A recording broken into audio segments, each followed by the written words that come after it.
Good evening and welcome to the May 14th, 2013 meeting of the Town of Wareham Board of Selectmen and Sewer Commissioners.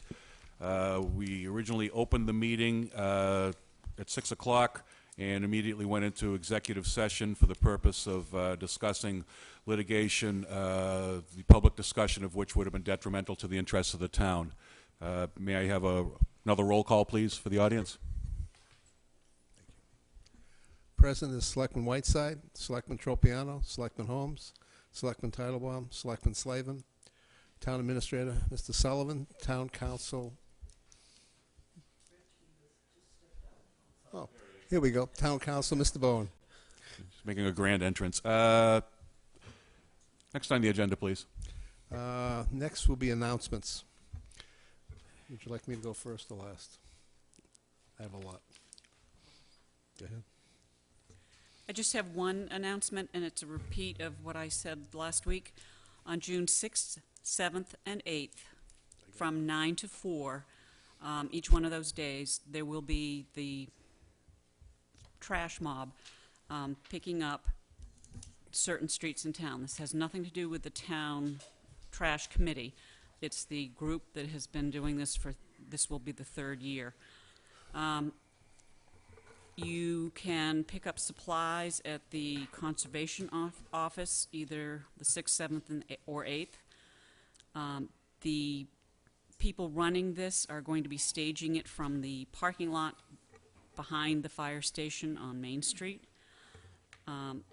We are targeting areas, particularly where the triathlon is going to be run, swam, or biked.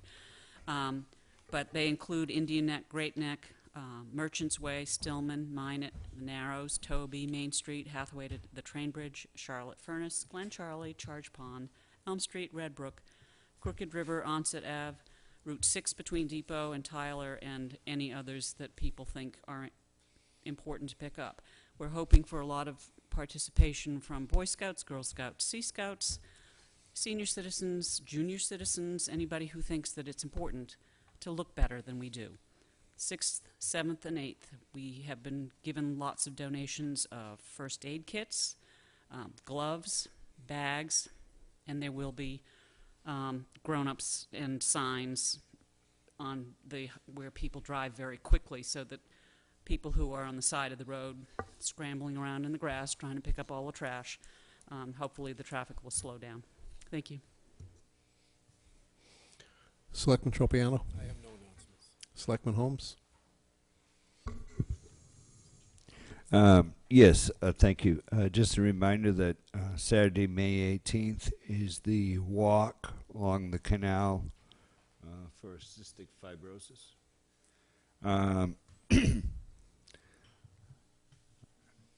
I don't know how long the walk is. I can't remember, but I know that they walk for the meeting. It will be at the train bridge, and I believe it's at 8 o'clock, right?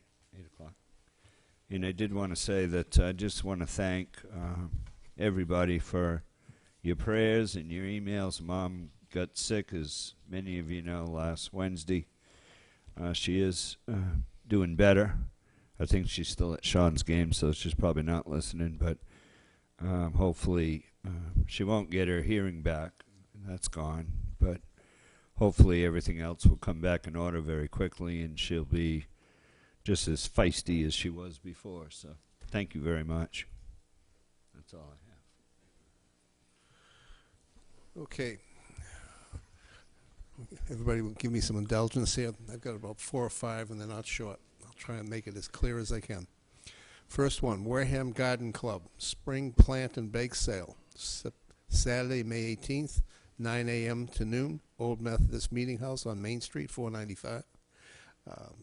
They're calling it shabby chic. I have no idea what that means.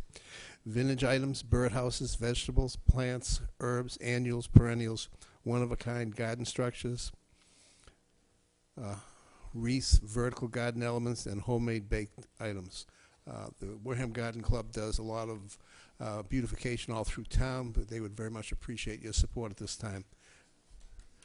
Next, WCTV, live auction entertainment, May 18th, 2 p.m. to midnight, hosted by the Bay Point Club, in partnership with the Wareham Hurricane Sandy Coalition and the Christopher Donovan Day School. This will be a live auction entertainment. It's hosted by the Bay Point Club on May 18th, Saturday from 2 p.m. to midnight. And Scott Record will be the MC for the event, along with local area talent. There'll be live streaming through the station broadcast from 2 p.m. to midnight. If you go to the WCTV website, there's a partial listing with photos of some of the items up for bid. There are gift certificates for area restaurants and businesses, Boston Duck Boat Tours, passes to Canopy Lake Park, jewelry, membership certificates to area fitness and martial arts studios, 2 American Girl dolls, golf packages, collectibles and antiques, fine art prints, autographed sports photos, Adirondack chairs, and lawn decorations, a portrait family sitting, more than 75 auctions. There's also, I believe here, there's a NASCAR experience for 2 people, including airfare and hotel. I believe if, it's not a good explanation, but I'm not sure what track it's at, but basically you go to one of the NASCAR tracks and you go around the track. Usually it's about 6 laps, and you can get up to about 140 miles an hour. And they are looking for volunteers to take telephone bids for an early evening shift or a late evening shift, 3 to 4 hours. Contact Claire Smith.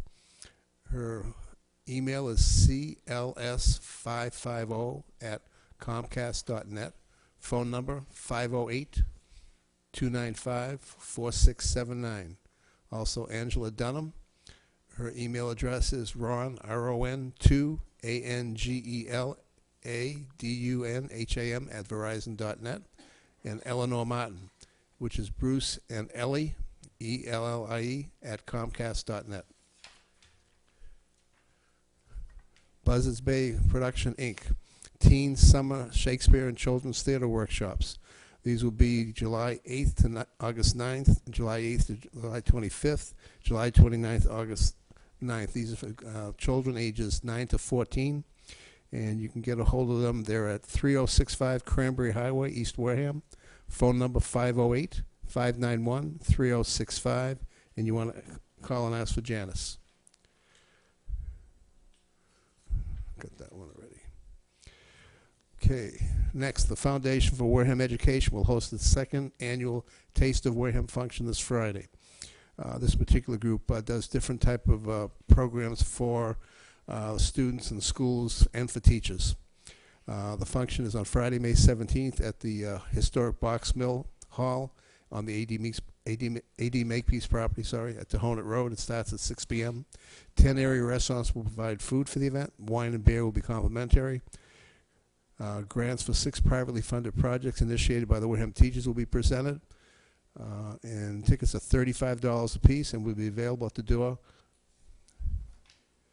Merchants Way redesign project. They had a meeting yesterday. There'll be another one on the 18th, which is Saturday.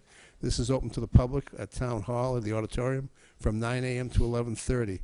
I would ask you as individuals to please come and basically voice your opinions, thoughts, whatever, on the Merchants Way project. This is for the backside. It's really important to get out there and say what you feel and whether it works or doesn't work for you. Because last time around, people complained after the fact rather than before. So this is your opportunity to have some input, which will be taken care of. Last announcement has to come from Mary Ann Silver, our town clerk. Because we have a town meeting and a special town meeting, they can't treat it as one meeting. So I just want to have everybody understand this. If you have not registered for town meeting already, you still can register for the special town meeting. You have to register by May 29th, Wednesday, at the town clerk's office. She'll be open until 8 p.m. on that day. And what will happen in this particular town meeting, we'll have 2 voter lists. So when you check in, there will be 2 lists you'll have to check off. And you're going to have 2 sets of cards. Hopefully you aren't colorblind, so you know which is which. And so it's going to be a little longer than normal for this meeting. It's going to be a little more complicated, but everybody do their best to make it work. Thank you. I'm sorry, yeah, there was one other announcement. Saturday is going to be a very busy day. Saturday is also the 4th annual Scotty Montero Jr. golf tournament at Bay Point Club from 12 to 3. So Help Us Stop the Violence is their slogan, and if anybody's interested in playing, please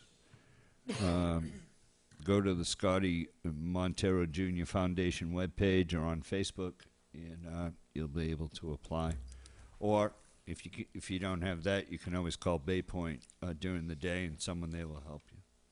Mr. Titlebaum? I just have one. This is from CETA Director Sal Pina.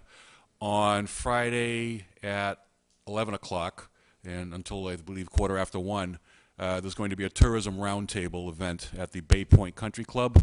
It's a luncheon. Tickets are $25. This is an opportunity for business people, people interested in promoting tourism in the town, to come together. We've got Paul Cripps, who works for the state, coming down to speak to us. Representative Susan Williams-Gifford will be there. We're also going to have Mr. Hutchins, the gentleman who runs the greeting center that's out on Route 195 there, and I'll be there for what that's worth. But anyway, it's an opportunity for people to get together, talk about ways to promote the town's tourism potential. And again, that's Bay Point, 11 o'clock until 1:15, and tickets are $25 for the luncheon. Next item on the agenda is issuance of certificate. I think we're going to hold this aside. Unfortunately, Mrs. Winslow sent a notice in yesterday late in the afternoon that when I got notified she cannot make tonight's meeting. So we'll try again in order to do that. Next is citizens' participation. Would any citizens like to come forward and speak? Yes, Mr. White.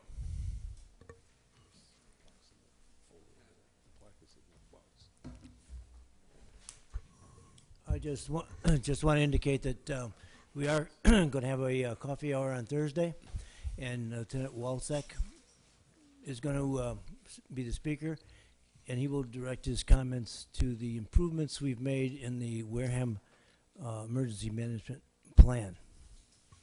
So if anyone's interested, this is a chance to talk to the speaker one-on-one, up close and personal. Thank you. Thanks. It's in 225 Yeah. Multi-Service Center. 9 o'clock Thursday morning.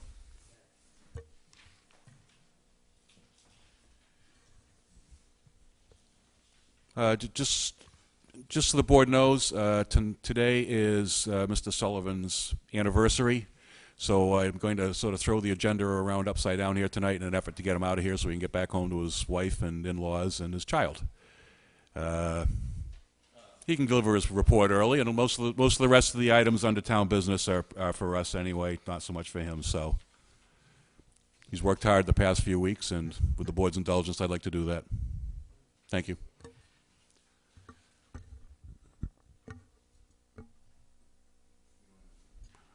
None of the items for licenses and permits require public hearings for a time certain, so I would actually like to just jump straight into the town administrator's report, if we could. Thank you, Mr. Chair. The first item I'd like to do is give one of our dedicated employees, Miss Deborah Ramos, congratulations. We received from Old County Elder Services their site evaluation of our supportive daycare services. And simply the results, what they wrote were, enclosed are the results of your on-site evaluation for supportive daycare service. There were no deficiencies noted. Thank you for your efforts to improve the senior daycare to one of the finest in the area. It really shines now, thanks to you. In addition, she continued to write as part of the evaluation. The summary report was that the provider had satisfied all criteria for documentation. No deficiencies were noted. In the opinion of the evaluator, that the Wareham supportive daycare has improved remarkably under the leadership of Deborah Ramos. Thank you for your efforts, and thank you for being a provider of Old Colony Elder Services. So, thank her for a job well done. Yes. Thank you, Mrs. Ramos. The next item that Excuse me, Mr. Chairman, maybe Yes. you could put together a nice certificate and we could have... Recognition, yes. Yes. That'd be wonderful. Thank you. The other item is something that I know the board has had great interest, as well as the town. We have received the bids back on the parking kiosks for, it's down to 2 companies that were within about $800 of one another. We're just verifying everything, the monthly fees on there to make sure that we're comparing apples to apples. But right now it looks like we can get 3 kiosks down in that area for approximately $21,500, which is really a much better cost. The highest one had been $43,000, so this is coming well within. It's our understanding from when we saw that we currently earn about $50,000 in parking revenue, and the belief is with the kiosk enforcement, the estimated income would be $90,000 to $100,000. Can you just be more specific about where that area is for the citizens? It would be the onset pier. So they're running about, Mr. Chairman, Yeah. so they're running about what? Have you, did you share that? If you shared it, I missed it, the document. No, I had received them. So what are they running, about $6,000 a piece? About $67.50 plus some of the other costs. There's a What about 40 the installation? Is that part of that?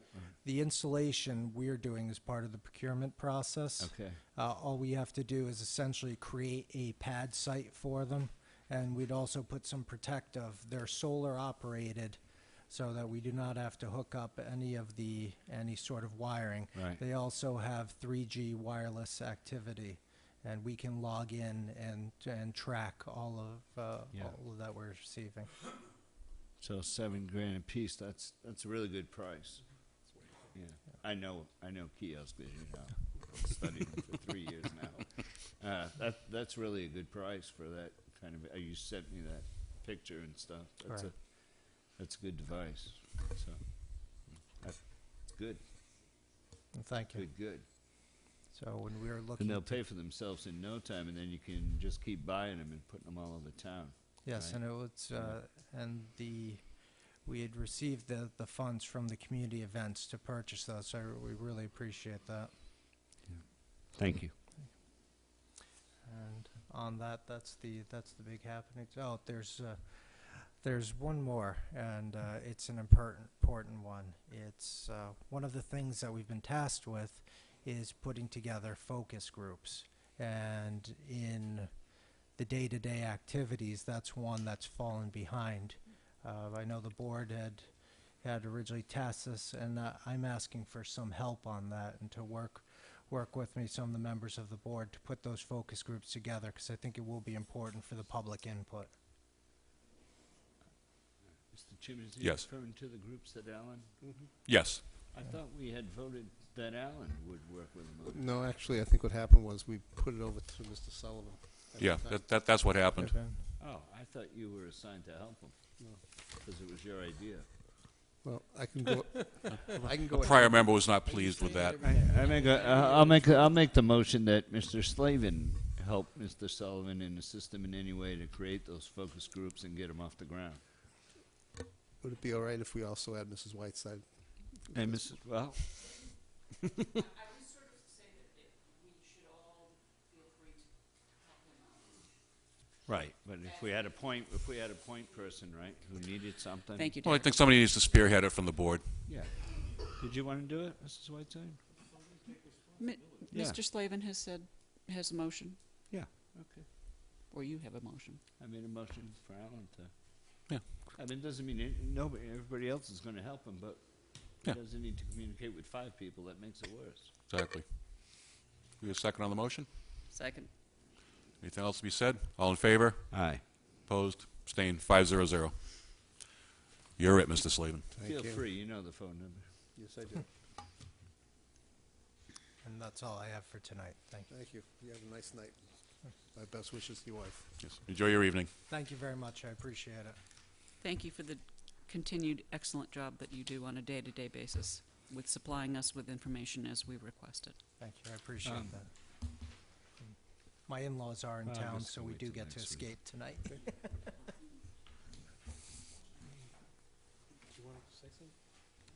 We can wait till next week. Next on the agenda is consent agenda. I've got one question for Mr. Bowen. In my package here, but not here, I've got professional services from 12/21 to 1/20/13. Are these bills that weren't submitted before? Because the date of submission was March 20th. So was a set of bills missed? I think it should be in everybody's package.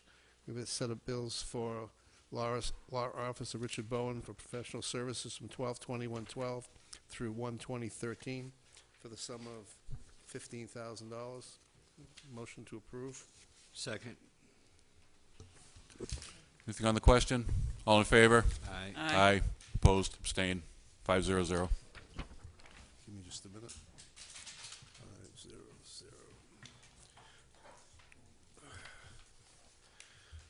Okay.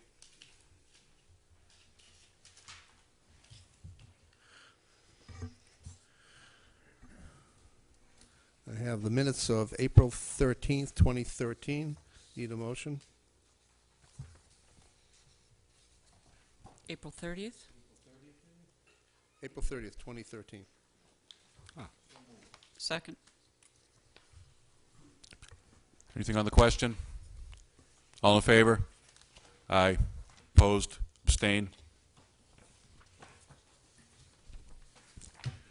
500.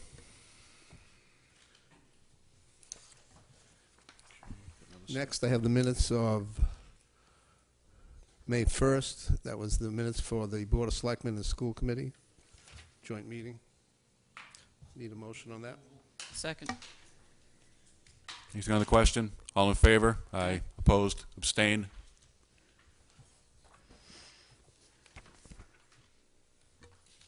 Five zero zero. I'll need a motion on the minutes for May 7th. Second. Okay. Anything on the question? All in favor? Aye. Opposed? Abstained? Aye. 401. Selectman Holmes abstains. That's it for minutes.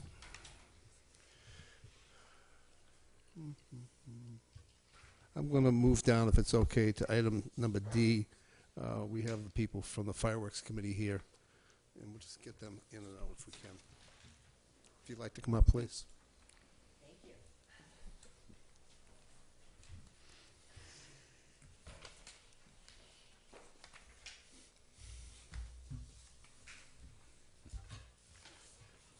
Good evening.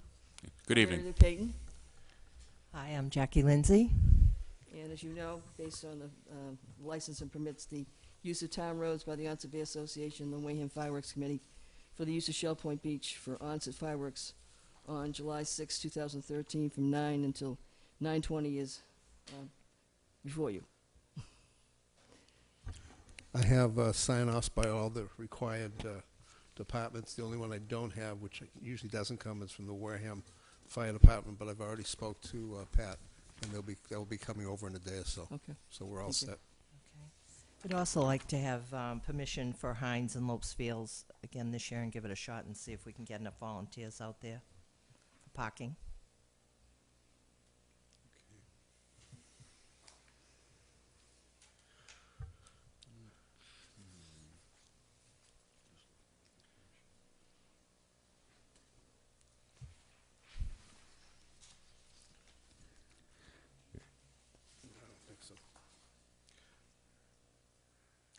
Okay, the only question I have is, if you're talking about those lots, would we need to amend this to include them along with the Shell Point Beach? But your specific purpose on this application is fireworks, not parking, so I don't know that we would need to necessarily. Well, last year you granted it to us, and then at the last minute, the people that were going to help us reneged. So we're hoping to give it a shot this year. When they granted it to you, was there something signed by the town administrator, just as a memo of understanding or anything? I don't know. I believe we just came in and probably did the same thing, amended it. Can you amend it? Why don't we just, I think, Mr. Chairman, I think what we need to do is approve this and take the parking up as a second matter, because there is quite a bit of discussion on that piece. Last year you had worked, I remember you called me, Yes. and We were gonna do great Mr. things. Gifford was involved, because they had to try to clear it or something, and I know it didn't end up working out for you, but I know that we did There was that. construction there too Yeah. last year. I would just do this, and then we can do the other one, right? Because that, we have to see that drawn up. Could you just check on, when it's convenient, next day or two, check with Shirley or Janet, see if, find out if we have to actually come before us again, which would be a simple procedure, just to get a memo of understanding, or whatever's required for the town property. It'll be Okay. either through the town administrator. Oh, and we just missed him. Sorry. Yeah, it's just a, I think And I that- ran it by him when I saw him yesterday, so. he I was think in a- that's just the best way to do it at Okay. this point. Yeah, I It's would- not Whatever the here. procedure, we'd like to follow through Yeah. with that. I didn't catch it when I went through it. ahead Yeah, of time. especially on our agenda, it specifically references Shell Point Beach, but doesn't mention these other properties, so we Okay. probably have to Well, I'm notice it glad the I correct way on mentioned an agenda, so. Anyway, anything to be said in the question? All in favor? Aye. Aye. Aye. Opposed? Abstained? 500. Great, thank you. I just wanted to stress to the audience watching this evening that when the fireworks are canceled, which we had to do last year, it is because of imminent threat of rain or very heavy fog. And we try our best to have them the next day in order to, so there aren't some, the charges don't have to be dug up and they don't have to be replanted again several days later. The decision to do this is the result of the Onset Chief of Police, Howard Anderson, Atlas Pyrotechnics representative, and usually myself. And we only do this after much discussion and just we're faced with the fact that they're going to get wet, and we just don't want that to happen, that they have to be covered up. As you know, the challenged economy of the recent years has been met by this community's involvement, and we look forward to continued participation. June 1st, there will be a follow-up campaign to remind folks to send their donations for this year's celebration. We'd like to also advise the audience that any citizen that would like to volunteer to be on the committee, it would be greatly appreciated, and that you can contact Jackie at 508-801-9175 or myself at 508-273-6364.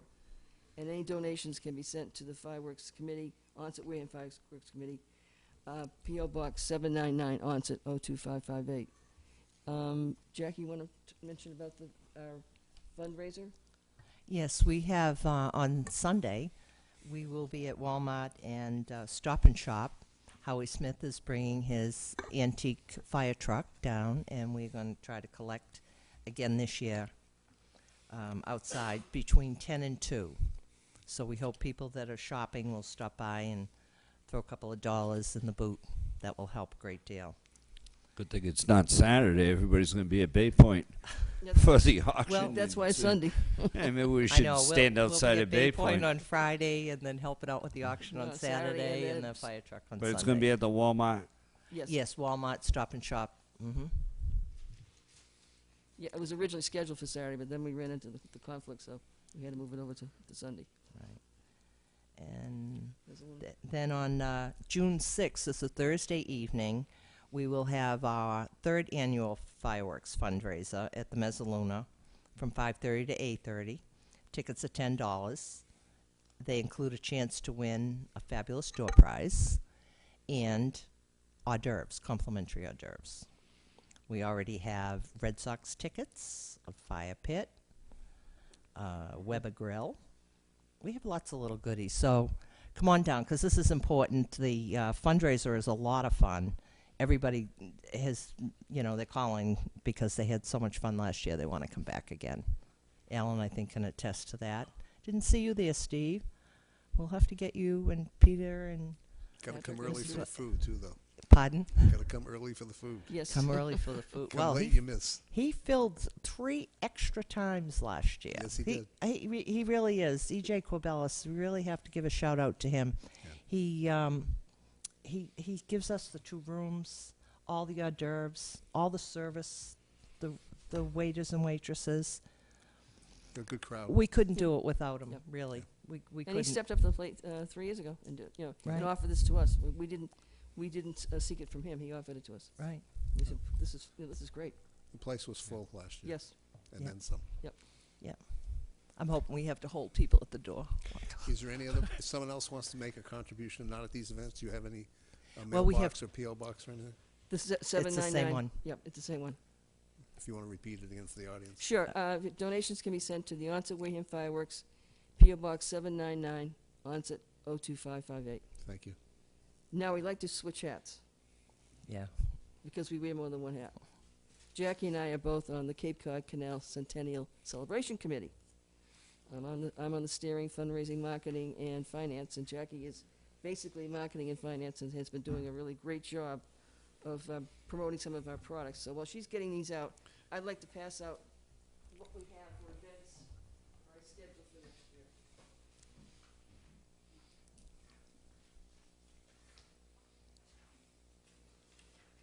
I'm going to give you something too. This is my phone number. Call me. I think I may have a sponsorship for you.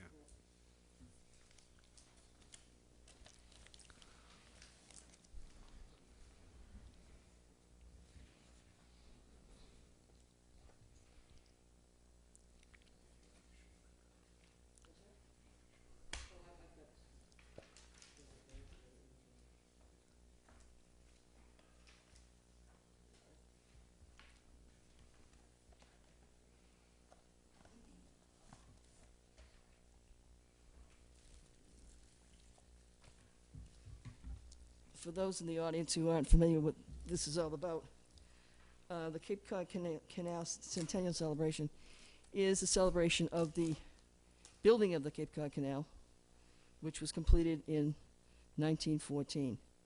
And there'll be approximately 2 weeks, 9 days of events that go from the last weekend in July 2014 through the first weekend, August of 2014. And we have a list of what those events are going to be. 2 of these are this year, because we're trying to raise funds. One's already taken place, and that was a road race and walk in Buzzards Bay Park. We will be having a golf tournament at the Ridge Club in Sandwich. That's going to be September 16th, 2013. We have Derek Sanderson promised. We're hoping for Bobby Orr, and they're looking for some other celebrities who happen to belong to that particular club. And we're very excited about that. May 3rd, 2014, there'll be another road race at the Buzzards Bay Park. July 1st to 24th, there are Navy ships visiting Mass Maritime for tours. July and August, Cape Cod Canal Collectibles display at Mass Maritime. July 12th, 2014, at 12 o'clock, there'll be a Blessing of the Fleet at Mass Maritime. Rain date will be July 13th. July 25th through the 28th, come aboard the Charles W. Morgan tall ship. Now, this is a whaling ship, and it is the only one left. And they have just finished refurbishing her at Mystic, Connecticut, and she's sailing up from Mystic and sailing to Mass Maritime. So it's going to be something, seeing this ship in full sail. July 26th, there'll be a parade of lights. Rain date on that is July 27th. July 29th, 2014, there'll be the tugboat parade. That's from 4 p.m. to 6 p.m. There's 20 to 30 tugboats expected with viewing stands along the canal, viewing the tugboats at Mass Maritime Dock and on the days surrounding the event. We're also working on some other events such as that are in the works. Our Sea Fest at the Sandwich Marina, hot air balloons, car shows, rail fan events, laser light shows, and more updated soon. And it's also each town, Sandwich, Bourne, and Wareham, are also hosting events which has to do with some historical things going on in their towns that will be going on prior to this 2-week celebration. For example, there's 2 events in Wareham that Claire Smith is involved with. This is the summer celebration group, and they're doing the, I guess probably the reenactment of the Nimrod attacking Wareham, and then the other will be the 275th celebration of the town of Wareham. So there's going to be a lot going on, and we anticipate 200,000 to 300,000 people for the entire length of the canal. Right now, all this information is being shared with travel agencies and travel groups in Europe. So we're really to Japan. So we're anticipating that this is going to be an international event, and probably, well, it's the only one I'm going to see in my lifetime. I know that. And I'll turn it over to Jackie. Thank you. Well, these are some of the things we have for the Centennial to raise funds so that we can bring the events to town. One of them is an ornament, and it's done by Michael Magnia in Sandwich, the Glass Studio. Wow. And these come gift boxed, and they're limited edition, so that they'll come just like this. You can give them as gifts, and they make great birthday and anniversary presents as well. So that's one item. And then we have We just came out with this on Tuesday, was it? Okay. This is our bag. It's a boat and beach tote. With Wow. navy blue bottom and navy blue handles so that it's easy to use. And you can see the size of it. Has a pocket on the front. Has a zipper pocket with a J-hook on the inside. And I can actually fit this bag inside this one, and it will swallow it up. You could really go for the weekend with this bag. So both of these are helping to raise funds. So this bag goes, my bag went down to here, so you can see how large it is. And it's zippers. We copied it from one of those major companies that sells bags. Detail. So I hope people would be interested in buying these. Pardon? Yeah, it's not town-sanctioned trademark infringement here, so we're all set. So all of this will help us to bring events to town, because we'll have 9 consecutive days of events through July and August in 2014. Any Thank you. questions? Thank you. Yes, I will. Yes, thank you. Thank you. If anybody wants to know about the ornaments, bags, or tickets, they can call 295-7870, and I'll be happy to refer them to the right places.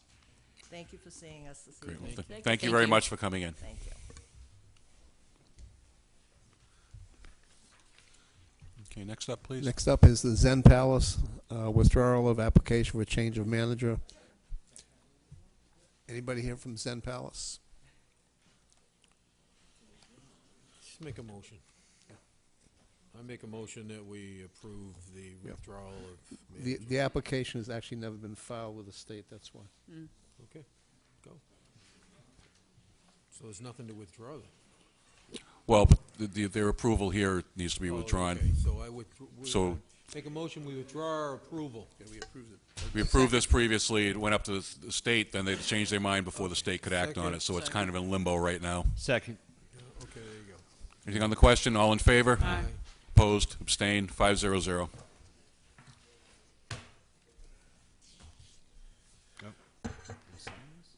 Yeah, you have to sign the two things, all this stuff. Sorry, It's okay. I didn't realize you were putting that. Next is an application for a one-day wine and malt beverage license from Patricia Topoulos. Topless. Sorry. Must be you. Come on up. Come on up. The price is right.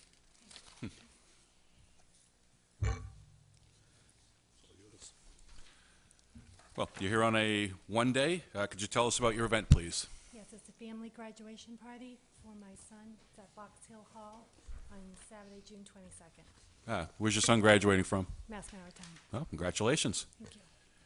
Just going through this, I think in the online, I saw the tips. It's on the back page in case anybody's looking for it. We tend to miss these things sometimes when they're on the back, but My apologies. Move approval. Second. anything on the question? All in favor? Aye. Aye. Opposed? Abstain? Congratulations. Thank you. Congratulations. Thank you. Yeah. Outstanding. Next, please. Next is Barnacle Bill's common vic license. This is a continuation from last week. Unfortunately, we only had the alcohol beverage license at the Move time. approval.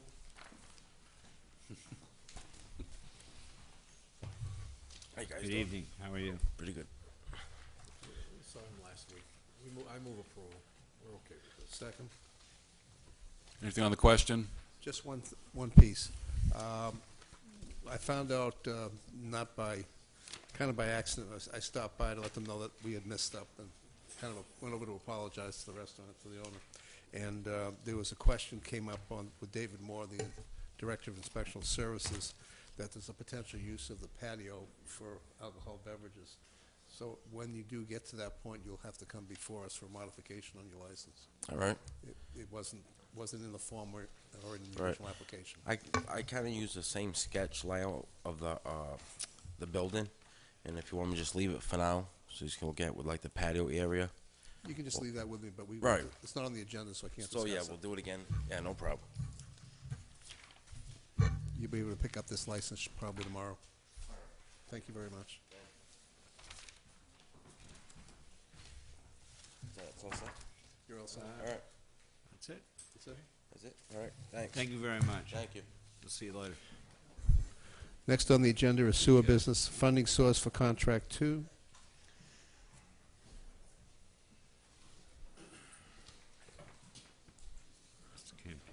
Come on up, Mr. Campina. Mr. Campinas.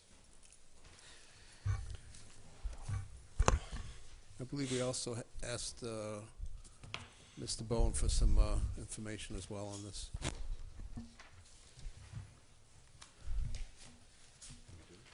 Yeah.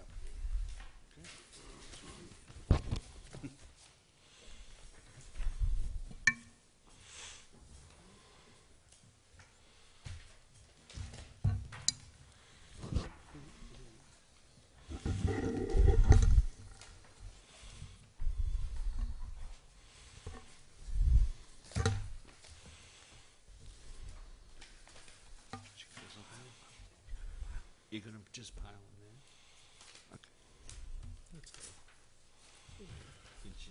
You can. Yeah, what's the difference? They all end up down No, there we'll just later put in on. the box there. Just go back in the box. I think what we have also is, I think Wednesday, May 8th, you had sent some information back out to, I believe, I think the board got it all, I'm not sure. So we can go through it. The question I originally put out to the town council was to get some background information about, receipts, revenue, how it's all put together, et cetera. I'm sorry. Don't have it? Where are you at? What are we talking about? Funding source for contract 2, right? Yeah. The question basically is, what do you do with your retained earnings? Because you have restricted and non-restricted, and what can you use and can't use? That was the question we put out there before. So we're trying to figure out where you were. Yeah. I know, sorry. So, Attorney Bowen? Yes, I'm sorry. I remember when you asked the question, I think I had answered it by email the same night, so just give me half a second to catch back up. It's in Chapter 44, Section 53, F and a half, which deals with the question of what may be spent, and just give me 1 second. All right. It's in the third paragraph. It says, "The city or town shall include in its tax levy for the fiscal year the amount appropriated for total expenses of the enterprise and an estimate of the income to be derived by the operations of the enterprise. If the estimated income is less than the total appropriation, the difference shall be added to the tax levy and raised by taxation." Not the issue here. If the estimated income is more than the total appropriation, the excess shall be appropriated to a separate reserve fund and used for capital expenditures of the enterprise, subject to appropriation, and that would mean town meeting, or to reduce charges if authorized by the appropriate entity responsible for the operations of the enterprise. If during a fiscal year the enterprise incurs a loss, such loss shall be included in the succeeding fiscal year's budget. So the pertinent part is in the third sentence, shall be appropriated to a separate reserve fund and used for capital expenditures of the enterprise subject to appropriation or to reduce user charges. Okay, so basically we have to find out again what we have, where we put funds in as far as restricted and non-restricted retained earnings. Because we put everything into one group at one point, I believe. I believe you're correct, and I believe that the town administrator is trying to find someone to break all this out. I think that was his goal. I had spoke to him yesterday about it, and that's his investigation, to get someone to come in and try to do their very best to break all these funds out the best of their ability. And we don't really know if someone can do that because they've been so commingled that I don't believe we have a clear idea of what monies are all that make up this total 3.5. Well, the one thing I think we need to do most likely is to get a hold of our auditor, Powers and Sullivan, ask some questions, because the management letter talks about this a little bit. We're gonna need some information before we make any suggestion how to take up the difference. Selectman Whiteside? There was a suggestion that we have an audit, and I think it's really what I would call a forensic audit, and it goes back to the beginning. No, I agree, and I didn't know if it was going to be a forensic accountant or someone that was from an audit firm. So, in talking to the town administrator, Mr. Sullivan, he was going to put a call into Powers and Sullivan to see if they could do something like this, and if they could, or if they could not, to give them advice where to go. Because I agree with you 100%. Someone has to be able to get in there and look at this and follow the money that has the expertise to do such. Yeah. I believe also the State Department of Revenue, when there are shifts in municipal accounts, can get involved on their own and perhaps even perform such audits themselves, which would of course be a cost savings as opposed to having a private party do it. So that might be something to look into, but not a question that can be answered tonight, obviously. My personal opinion is that we're on the hook, and then when there are new sewer commissioners, we're no longer on the hook. And I'm not going to be on the hook for something that hasn't been done right. I want the I's dotted and the T's crossed. I'm not saying that the state couldn't do it. I'm saying that if we're probably going to be at the end of a very long line of people looking for help. I don't want to tell you that I would rather spend money on it, but I'd rather spend money on it and get it done now. It needs to be done now. I agree, Mr. Chairman, especially if we're looking at that funding as part of this funding source for contract 2. If that's our intention, then I think it makes wise choice to get done now, see where we are, so we can make some type of decision if this is viable or not viable. So I agree that we're on the right track in getting it done now. Selectman Slavin? The other part, what concerns me, is we've been using retained earnings to pay for some capital expenditures, which the basic Mass General laws say we can, but we're not sure whether we have a surplus on income in order to do that with. We have been paying with. You're absolutely right, Selectman Slavin. We have been using some of the funds for emergencies. We've gone in there to take funds out for certain things at town meeting appropriation and things of that sort. But you're right. So it's time that we see where we are, so we can know where to go. I agree. We're not turning this thing over without having that done. No. Oh, absolutely not.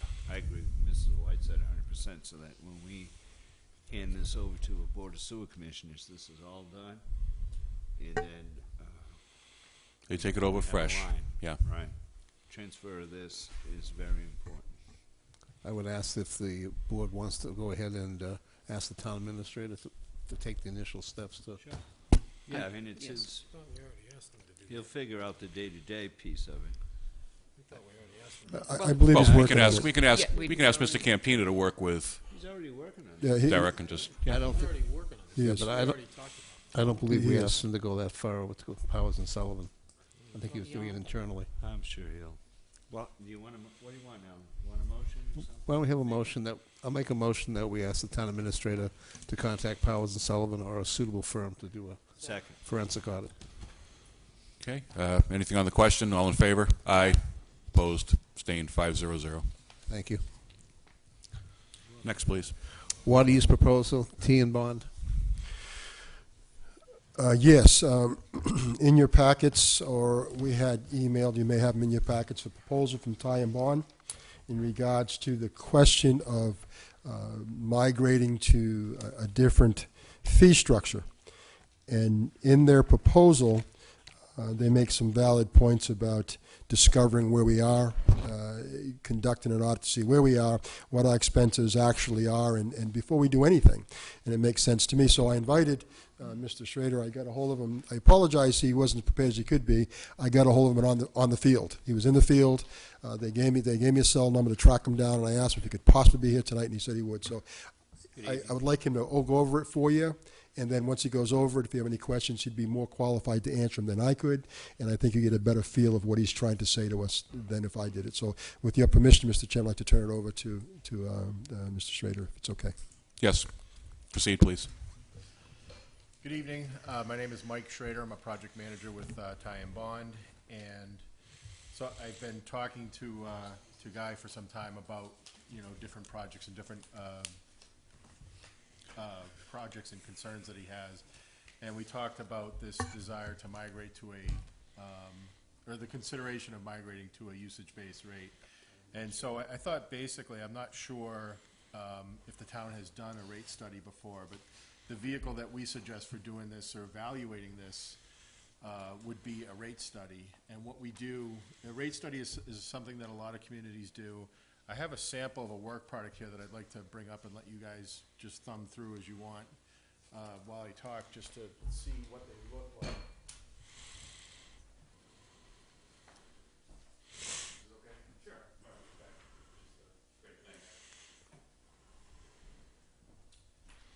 So really, when you do a rate study, what we look at is to find out, is the town or is the community collecting enough revenue to support the costs that are incurred by running that, which includes direct and indirect costs, existing debt service, and proposed capital improvements and maintenance needs.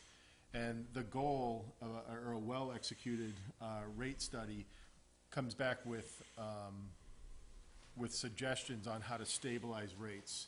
The nature of the industry, of the sewer industry, is that costs go up, and continue to escalate. Water use is going down, but fixed costs don't go down. So you have to have a plan for moving forward. And what you don't want is to have a lot of rate jumps. So it has to go up one year because, something comes on, or it goes down another. You want to have a nice stable projection. So really, in this case, in Wareham's case, because of the fact that you're collecting or you're administering your fees as a flat rate, it becomes more of a question of equity. And with water savings, when people use water, the person who uses more water pays more than the person who saves more water. And the same, the usage trends very closely, where 85 to 90% of the water of your sewage is from your water. So it's most of it gets converted to sewers. So you can trend your usage and pay for the sewer use the same way you pay for the water. You use the water as what they call a surrogate, because we don't actually measure sewer flow. So there's a few things to consider. Irrigation is one. The method, you have 2 water boards in town or 2 districts that both collect meter data. So they have hard data on the amount of water that's used. And I understand that the town provides the billing service for them. So that data comes in electronically. So that's very convenient as well. And then really it just becomes, like I said, we're not, I think it's important that there's 2 parts of the discussion. One is to see, are you collecting enough revenue to manage your sewer enterprise? And from what I just heard, it sounds like you are. But the next question is, how do you apportion that back to the users? And so it becomes a matter of equity. So unto itself, you could go from the existing rate structure to a volumetric rate structure with no increase in total levy. So it's important that people understand that this isn't a way to make more money from the residents. It's a way to apportion the costs in proportion to usage. Questions from the board? Well, it's not really a question, but we've been trying to do that for a long, long time. We have a lot of seniors here who use this much water, but but they're paying the same rate as somebody with 5 children and whatever, who are using a lot of water. Right. And it just seems unfair, the system that we have. And we've been wanting to do this for a long time. Right. And it's just got to happen. There was concern about how to make that transition and whether there would be a gap or a data gap, or a revenue gap, I should say. And, certainly, first of all, I would say that this proposal is to give you the information to make decisions. And even if you stay with the rate that you have, it's still valuable because it lets you know, are we moving ahead? Are we heading for any surprises? But then we'd also do, you do rate projections, and you can very easily see what would the impact be on your average home. And there's really no way around it. Some people are going to pay more, some people are going to pay less, but I think there would be no surprises. You know, it's in direct proportion to their use of the utility, which is generally, you know, fair. Selectman Holmes, I believe you had a question, and then Selectman Whiteside. I did. Thank you, Mr. Chairman. In terms of I noticed, I didn't notice a section called deliverables. Okay. So I was just, you know, I know you have some of that in your scope of services, right? So the deliverables, so I understand it would be this analytical report that Mr. Slavin is hiding? Correct. And in that report, would there also be a migration plan? Yes. And so that we would see, you know, how a process on how we go from flat to user. I mean, there would be a transition plan or something as a deliverable, correct? Correct. And the last question, to keep it quick, because I'm obviously totally in favor of looking at this. Have you worked with communities such as ours where our population triples really from June, July, August, starts to wean a little bit mid-September, and starts to wean up a little bit now in May. And a lot of those homes are empty. October, November, December, January, February, March, April, May, right? And right now they all pay. So there, to me, there's a big gap there. Don't pay? Well, they have to pay sewer. Oh, okay. They pay their fees now. Right. And under this, because we have a flat rate, right? And under this plan in the transition, I was just wondering if Ty and Bond had worked with communities like ours where we have that big difference in population at various times of the year. I anticipated a question that would be, have we worked with a community to migrate from a flat fee to a volumetric fee? I got that part. You have done that. We have done that. I'm sorry. But I'd have to look back. We've done, you know, hundreds of these for different communities to find out. But, you know, I think what it comes down to is if you look at it now, if I understand it correctly, one of the water districts bills once a year and one bills twice a year. So you can structure that to capture that one way or another. And that's part of the migration plan, is to say, how are we going to, and by the way, you know, we don't think that there's going to be any gap. You know, you might have to do what I call a stutter step to get in the same rhythm as the water meter readings are. Right. So you may have to send out a bill that's for less period or more of a period than you would normally, and explain, and there needs to be public outreach to explain to people. And frankly, I think most people understand, you know, if I drink more milk, I pay more for milk. It's not a complex, you know, and I think. Not here, because they're used to turning on the faucet and they don't really care how much comes out because they're not really paying for that volume. Well, they pay right? for the water. They pay for the water, Correct. but I mean, it can leave you if your hose is leaking, and you let it leak. It's no more. It doesn't True. increase your bill. Right. Whereas if, like in New Bedford, we had a rate. You paid for water and times 2 point whatever it was, you paid for sewer. Right. If your hose was dripping, you fixed that hose, right? So I mean, it's a way to conserve as well. I mean, it's good for the environment to do something like this, because then people are aware if that water's dripping out of that faucet, I'm paying for that now. And I understand they pay now, but Right. they're not paying by volume. No, but I also. And they would be if we transition to that system. And we So could that's a very good thing. clearly show an impact and what the median impact would be. I can't say right now whether it would exactly be half the people pay more, half the people pay less, but there will be Right. some curve. Sure. And that would give you the information to move forward or not move forward. And I think that's always been the gotcha point where previous boards have stopped, because somebody who owns property but they're never there, they're going to pay based on their water usage. That's what this is about. And somebody who's here 12 months out of the year obviously uses a lot more water. Correct. Right. And right now everybody pays a flat fee. We're talking sewage, right? Yes. So You know, and I think that's where previous boards have stopped, and I think that attitude's changed. I don't know, but I think Can I say one real quick, because I agree with what you're saying, I don't want to lose that point. Some of the concerns have been in the summer, folks, they're only using water for 3 months. Right. Not for 6 months, they're not using water. So how would that affect their contribution? Because whether they're using water for 3 months, 6 months, 9 months, 12 months, there's still a structure in front of the yard. We still have pumps running, so everything has to happen. So I would like to see as a deliverable No, I that understand factored that. in, because I that's understand critical. that. I agree with you 100%. yeah, because your cost of operation doesn't change. Doesn't change. And your capital improvements, and you've already mentioned that doesn't change. I'm just saying, I think that's where previous folks got stuck. Was, hey, now you have to take this money and move it over here, right? And the total Landlords pay revenue- more, rent goes up, you know, that kind of stuff. So, And the total revenue. but I'd like to see this. I'm really happy that it's before us, so we can finally get this looked at. Likewise. Selectman Whiteside? Thank you. And then Selectman Tropiano? I have a question. My understanding is there may be a differential in the age of water meters in certain areas of town. And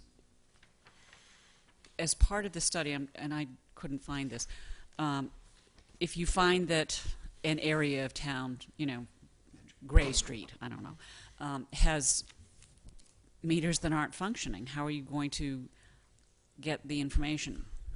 You're saying here that you're going to be looking at historical data for 5 years, billable water sales and sewer usage for the past 5 years. We all know how to stop a meter. Well, we used to know how to do that. I don't know if you can do it anymore, but you know what I'm saying? That if you have an outdated meter, it's not reading correctly. Right, and, you know,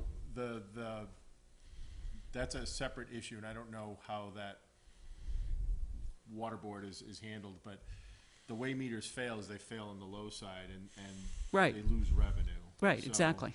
that's its own separate issue, and they should be looked at. What we can do is talk to them, and you look at their estimated reads, and they produce a certain amount of data. There is certainly some investigation here, and I think that's what's important to look at this. Is this is an evaluation to give you the tools to make a decision, and there's some certain assumptions that are being made. But typically, if someone's meter's not working, they don't get a zero bill, they get an estimated read. And then, so that's a question to have with that water board, is how do they handle estimates? Because they're probably losing money. But they don't just, even if you stop your meter and they can't get in or whatever, they'll make an estimated guess, and you still pay. And they're not Okay. gonna just not, you know, send a bill. And there's, you know, a few other things to consider. Interesting enough, when I was on the board the last time, a bunch of years ago, we looked at this very thing, and the problem we had was the differences in our computer systems and merging the water usage and being able to calculate it. And that's the only reason why we stopped short. Otherwise, it would have happened. Okay. Now, of course, it's better technology. We're more able to do that now.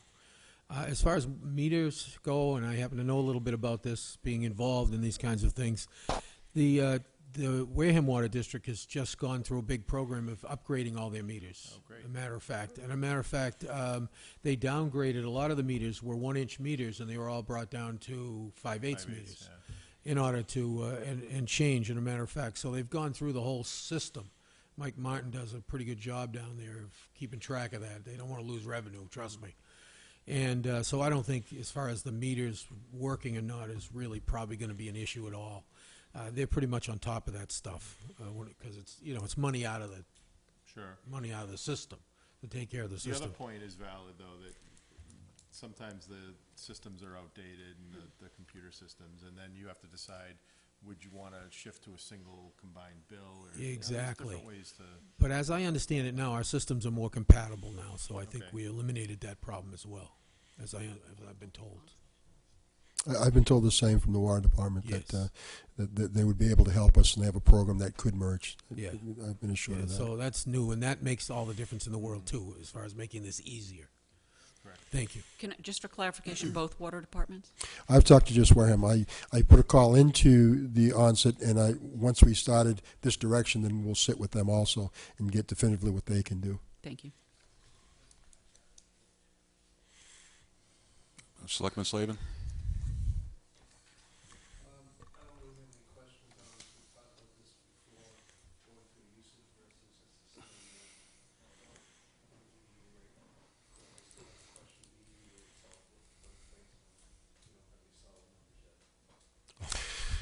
I've been doing some research. That's a good question, but and I've got some rough, and I'll shoot it off to you. But it's based on average consumption. There's a factor when they did the board years ago took an average consumption of water use, and they used that as the basis for establishing their EDU. Yep. So I found that out. So I'll share that with you because I've been doing a lot of research. Because I asked myself, how do they get this table? Was it arbitrary? I mean, and there is a annual water consumption use on the average home, and you can see they factored that in and they made some decisions based upon that. Amazing.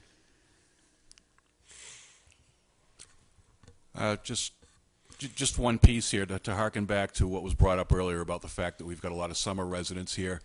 In the past, people have floated the notion that it might be more appropriate rather than just go on usage to have a flat minimum fee and then consider usage above and beyond that as a formula. Now, how to set that formula, how to do that, how to make it as equitable as we can while still achieving the benefit of encouraging water conservation, of course, I think is a question that, frankly, we would need to work out with somebody like you.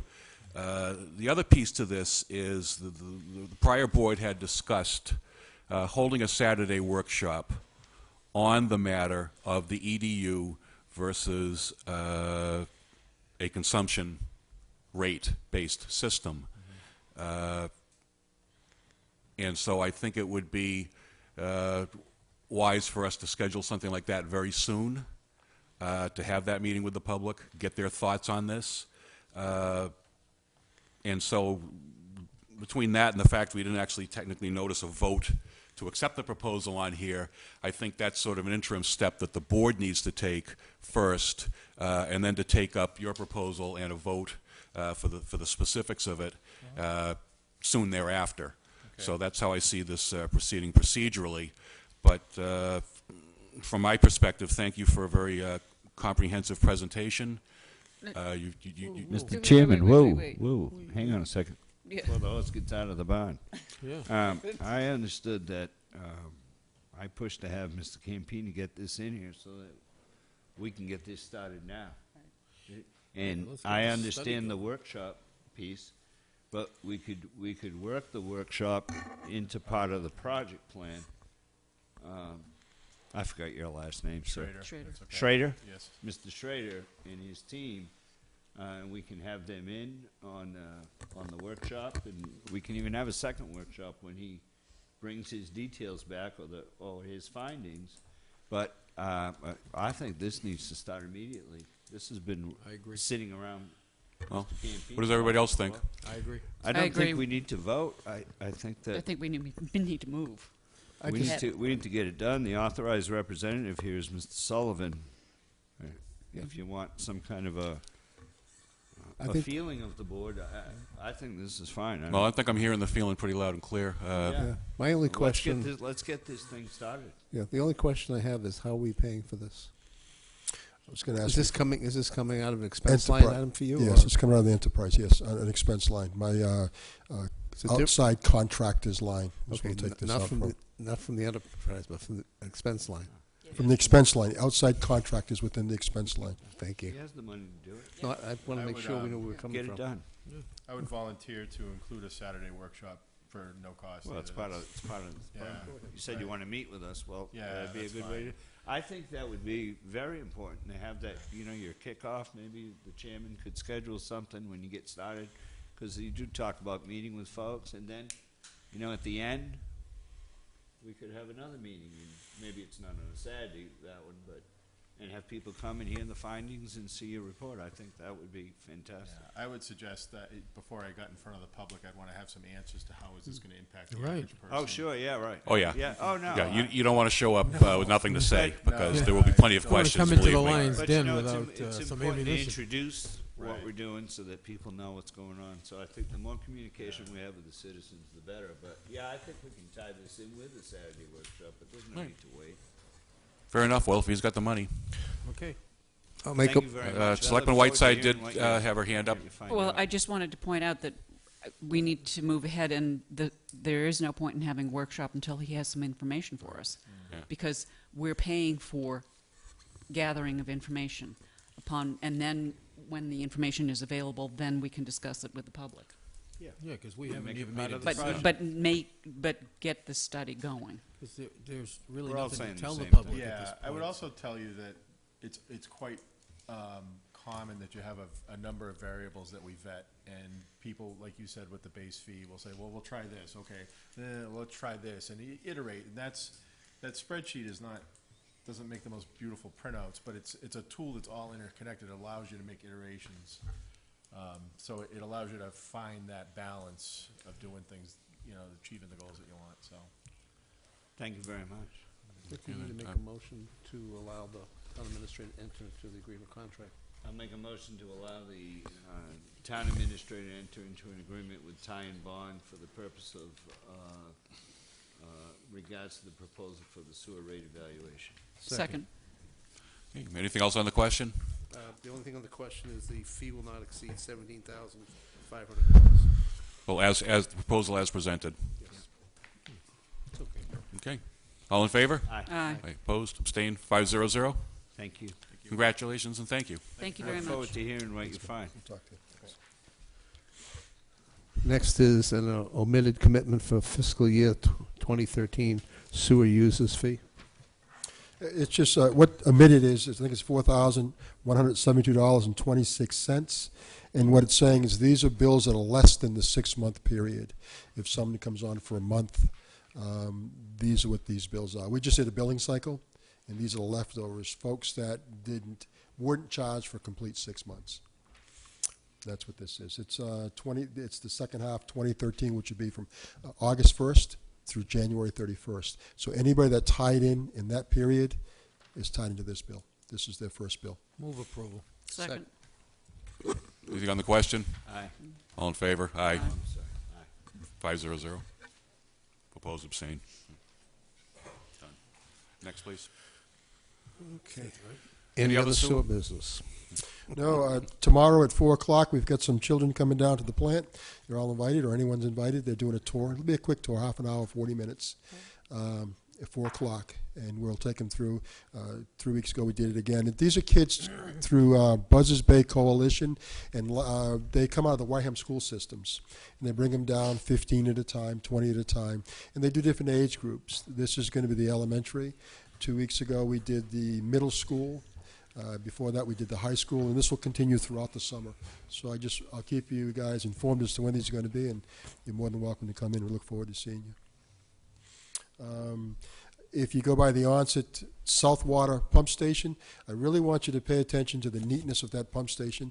It's done by a lady across the street. She plants flowers. It's out of her pocket, shrubs, plantings, and the door's painted because of her. She's really good, and I would like to recognize her.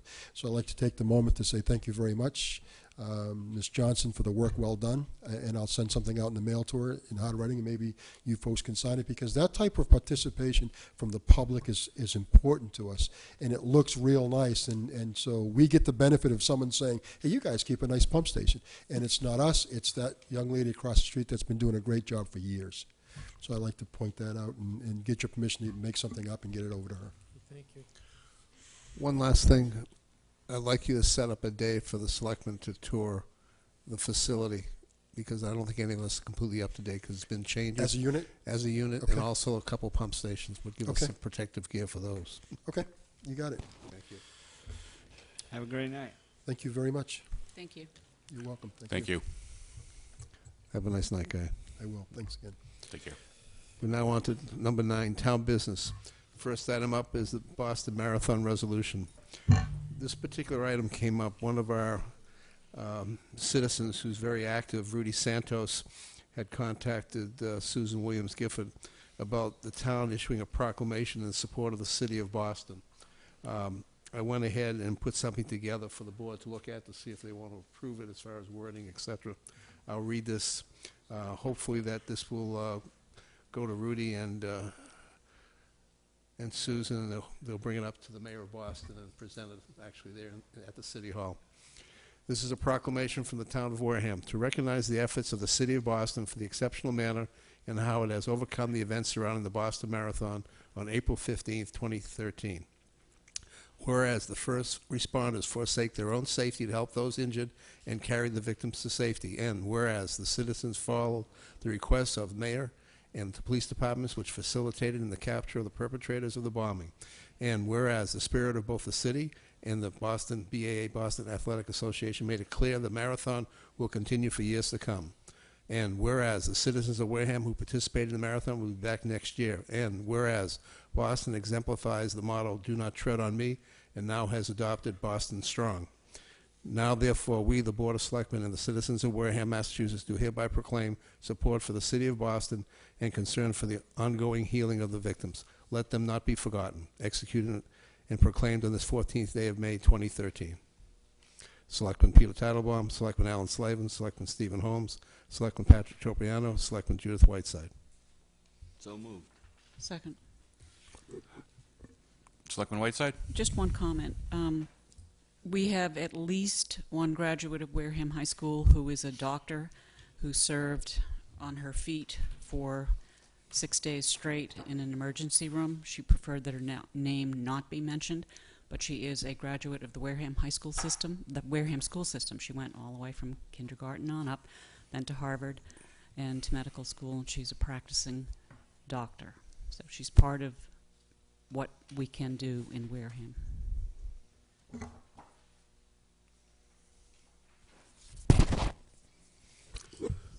Well, just on a personal note, my significant other's 8-year-old grandson played youth hockey and football with a little boy who got killed, so this has tremendous meaning for me personally. All in favor? Aye. Aye. Opposed? Abstained? Thank you. Thank you all. Next up, discussion on guidance to the town administrator for next year. And this, actually, item C, discussion on budget for 2014. It's going to be hard to guide him if he's not here.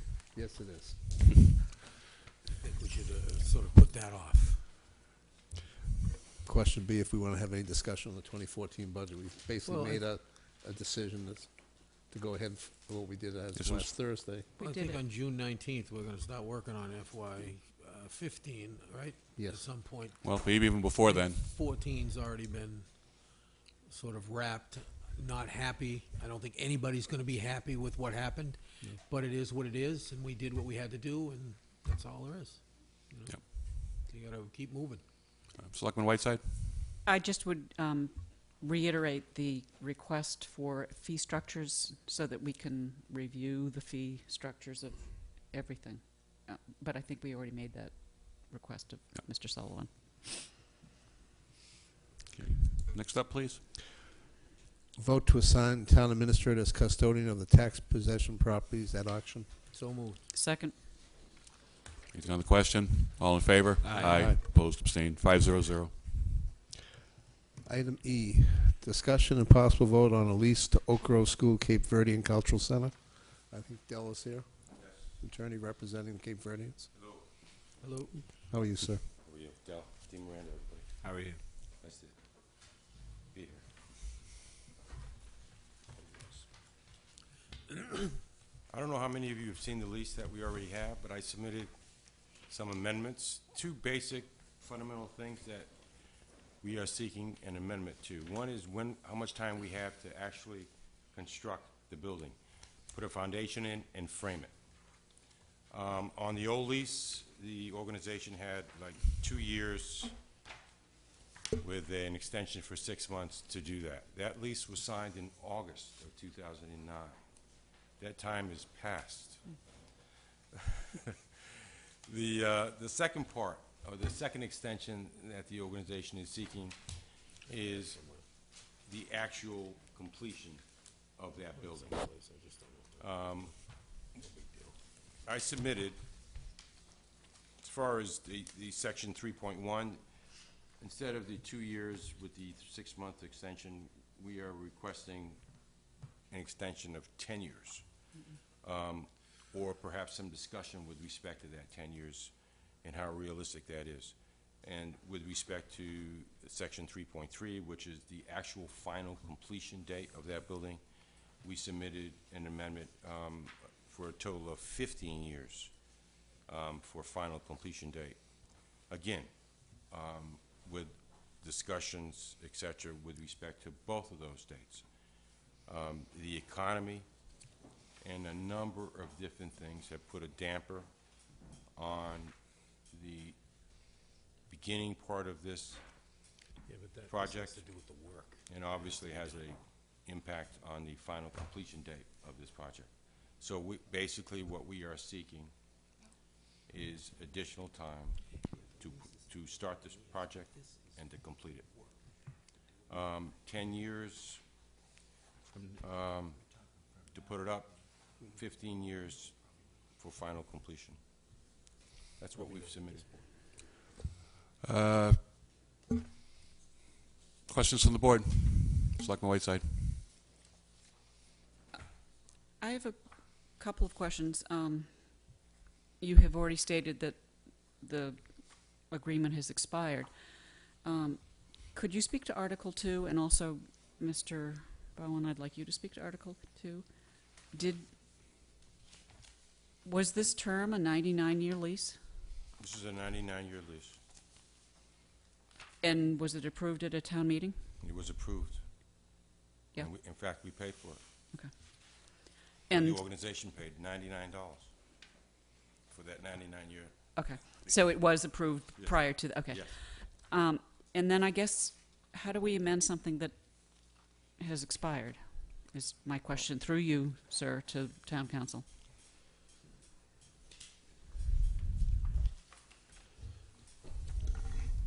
Well, with your permission, Mr. Chairman, Yes. I saw these documents for the first time just before the meeting tonight, so obviously I'd want a chance to take a more detailed look at it.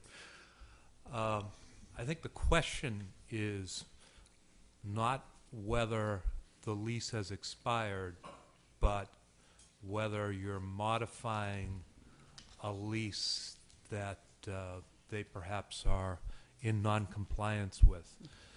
I think the characterization is important because an expired lease suggests that you'd have to go through a whole new procurement process, whereas an ongoing lease that has terms that may not necessarily be the best for all parties, that's something that you can work with and modify. So obviously that's something I'd want to take a look at, probably in a less rushed fashion. Thank you. Just briefly, to that question, to your knowledge, and you would be the one doing this, was a notice of termination for failure to comply with Article 3 ever sent to the Oak Grove Cape Verdean Cultural Center?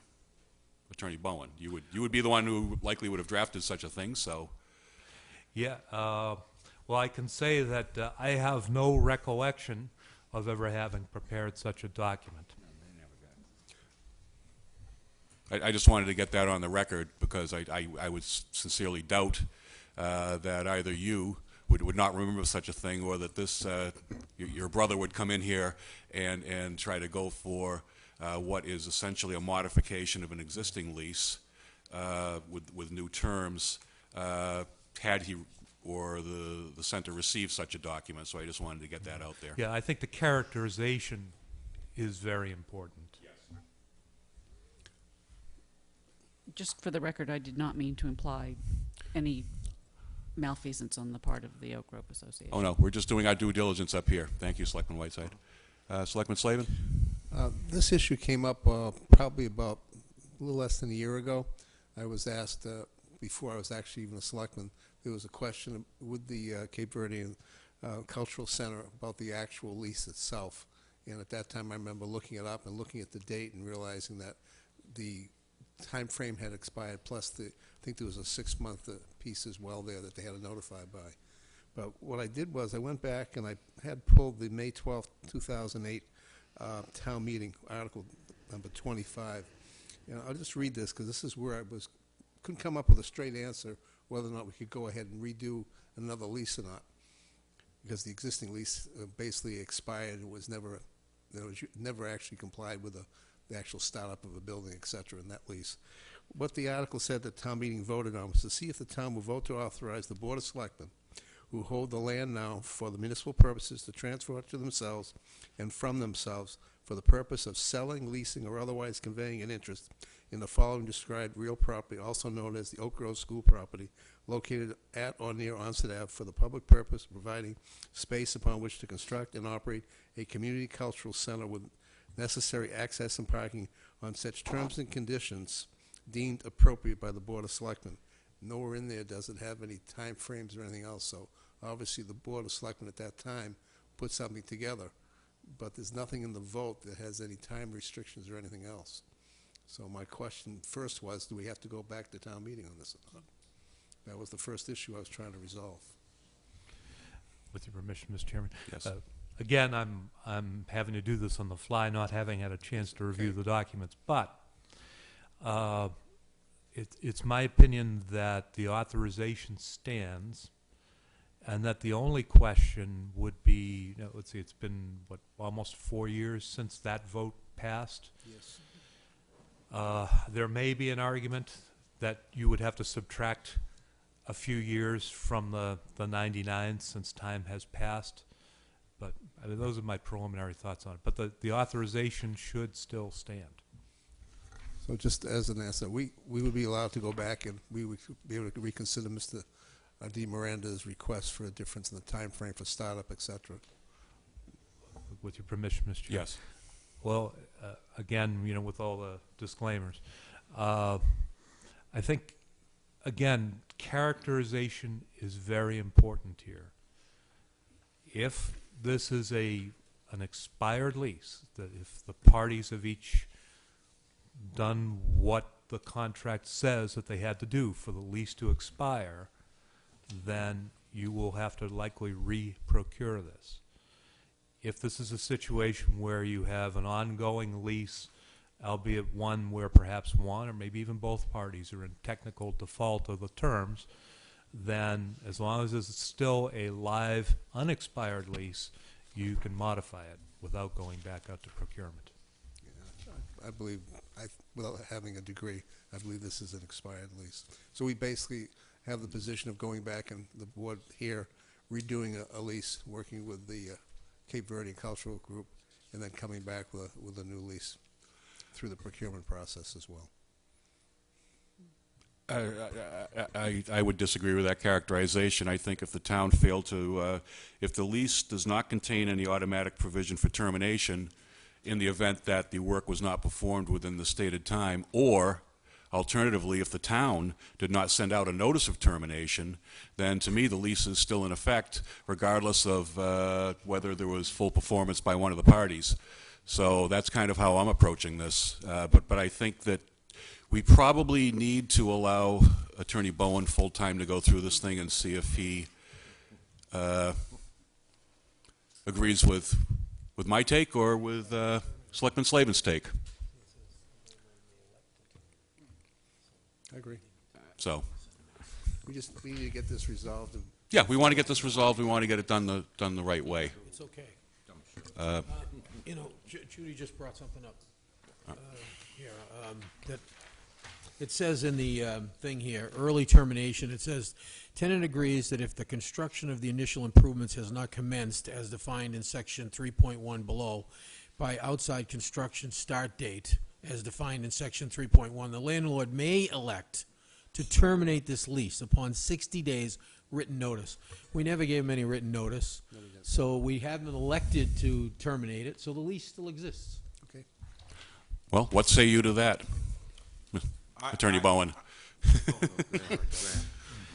I think you're going to like his answer, Attorney Miranda. Yeah. That paragraph taken on its own confirms what I've been saying about a question of characterization, and that we don't want to rush into saying that this is a terminated or expired lease. However, it's always best to read all the provisions first before we render an opinion on any one of them. But that certainly would be a very significant provision. Mr. I was going to make a motion to postpone the vote on this for 1 week to give Mr. Bowen the opportunity to... I don't know that we need to. I think we just put it down as a possible vote, so that's Fine. We'll take it up once we hear back from Attorney Bowen. We have a consensus of the board for that. Which will be the next week, because he's not going to be here. Mr. Chairman, if Janitor Shirley could email me all the documents tomorrow, I'll have that pretty quickly. Okay, thank you. I don't know if anybody wants to have any discussion ahead of time on the requested amendments, or do we want to just wait until we get the word? Mr. Chairman, if I may, I have to agree with Mr. Bowen here on characterization. I don't believe the town. I don't believe, I can't speak for the Board of Selectmen. This is an outstanding project in our community. Many have worked for many years to make this a reality. Attorney is correct when he says that the current economy really hurt us a little bit in getting some funding. And I want to be clear here amongst this board that this selectman has no intention of stopping this project with any type of lawyership or anything like that. Well, nobody's intending to do that. We support Yes. the project, and we support the extension so that the project lives on. I mean, this whole thing about... Well, it's a question of form. I can tell you that I don't like the conversation. Well, it's an important one to have. It's a question of what form is legally valid to go forward with here. Correct. If we need an extension, then we do an extension. If we need a new lease, then I believe the town meeting vote authorizes us to commence with a new lease. So we're not trying to hold this up. We're just trying to get it right. My point is the project moves forward, Mr. Chairman. It's just all this conversation. Well, that's the will of town meeting. Right. Well, That's our jobs, to fulfill their will. Town meeting gave the board the option to do that. I'm not. I agree on this characterization. I'm not feeling good about this conversation. I don't know what's not to feel good about it. Well, the man is asking for an extension. The answer is yes or no, and Mr. Bourne will take care of the paperwork. Yeah, I think that's that a pretty simple thing to spend 20 minutes on. I think the bottom line is that we basically, the consensus is we want to get this done. We want to make sure we get it done, that it's a legal document and everything else. I mean, if you put it together and we put it together, it's not legal. What's the sense? Yeah. You know, that's all. Again, I don't think anybody here is Okay, I not just wanted to supportive be of sure. I it. think anybody's not supportive Conversation of this doesn't sound project. very good, and I just... I think the word characterization gives it a little bit of a tinge that maybe makes you uncomfortable. It certainly made me uncomfortable, which is why I spoke to Mr. Dean Miranda to make sure that he understands that I am not in any way being derogatory about the project or... Okay. Okay? In fact, I'm in full support of it, but I want it done correctly. All right, I don't have an issue with that part. Okay, Okay. thank you. So, Next week? No, Attorney Bowen's not here next week. Attorney DeMiranda, Attorney Bowen will be reporting back to us in 2 weeks? 1 week. 1 week? Yes. But you won't be here next week. I won't be here next week, but I think it's going to be pretty straightforward. Okay. Okay, thank you. Attorney Bowen? Thank you, Attorney DeMiranda, as well. Thank you. Thank you. Thanks for coming in, Dell. Thank you for coming forward. Thank you very much. Thank you. Item F, discussion on and possible vote on the board's policy 1101 digital recording. Yeah, this is back on because on February 26th of this year, the prior board voted to suspend that policy of recording and requiring all boards, committees, and commissions to record their meetings because there were significant issues with the clerks or chairman of those committees getting a hold of tape recorders to tape them. And it was felt, and certainly Selectman Slavin and Holmes can weigh in as well if they think I'm mischaracterizing it, but it was felt that if it was impossible for people to tape, then we shouldn't hold them to a taping policy. That 60 days has elapsed, so what I'm looking to do is to have a discussion and a possible vote on extending the suspension of this policy into the future, because when you go into the selectman's office, again, there are supposed to be 4 tape recorders in there. Again, there is 1 tape recorder sitting there, and I don't see how multiple boards, committees, and commissions meeting on the same night can possibly be expected to comply with the policy. So, any thoughts?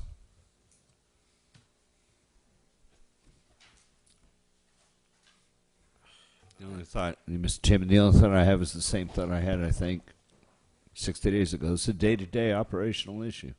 If you want the policy enforced, Mr. Sullivan's to enforce it. If you don't want it enforced, then he's not to enforce it. It's that simple. Board of Selectmen.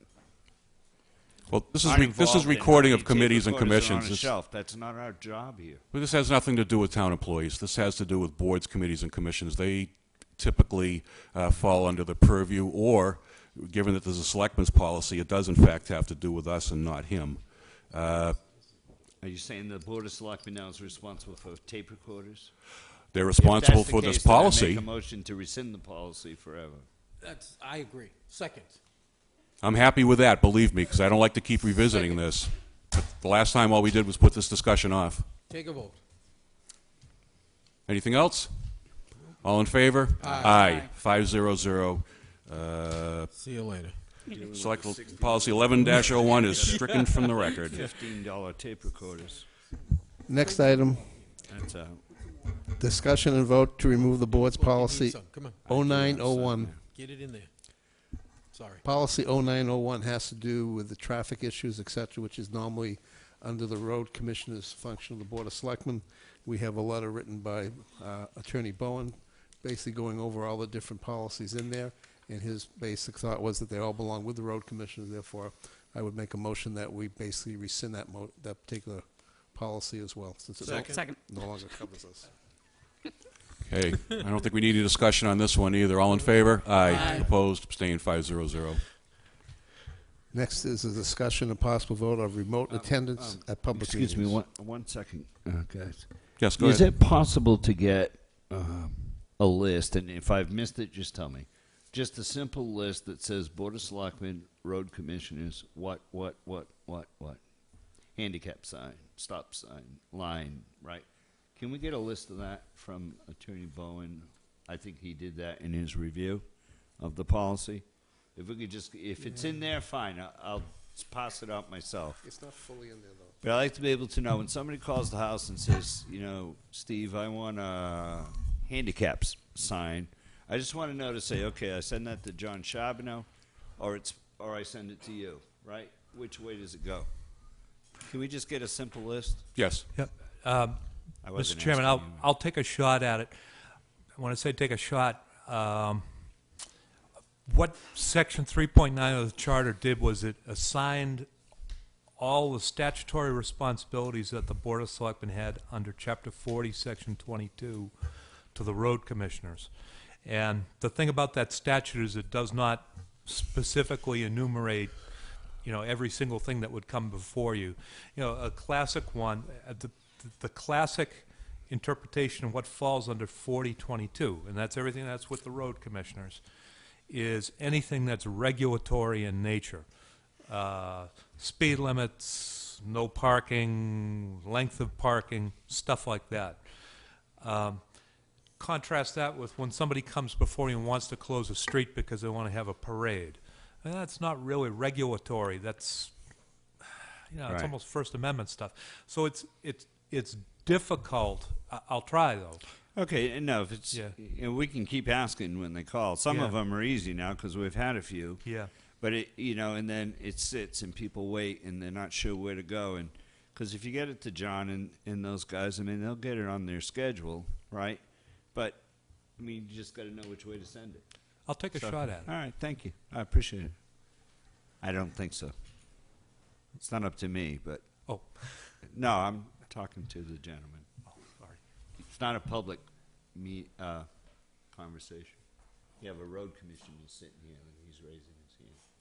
I just wanted to make one comment. That's up to the chairman. Yes, Yes, guys, if you come up to the microphones and identify yourself, please.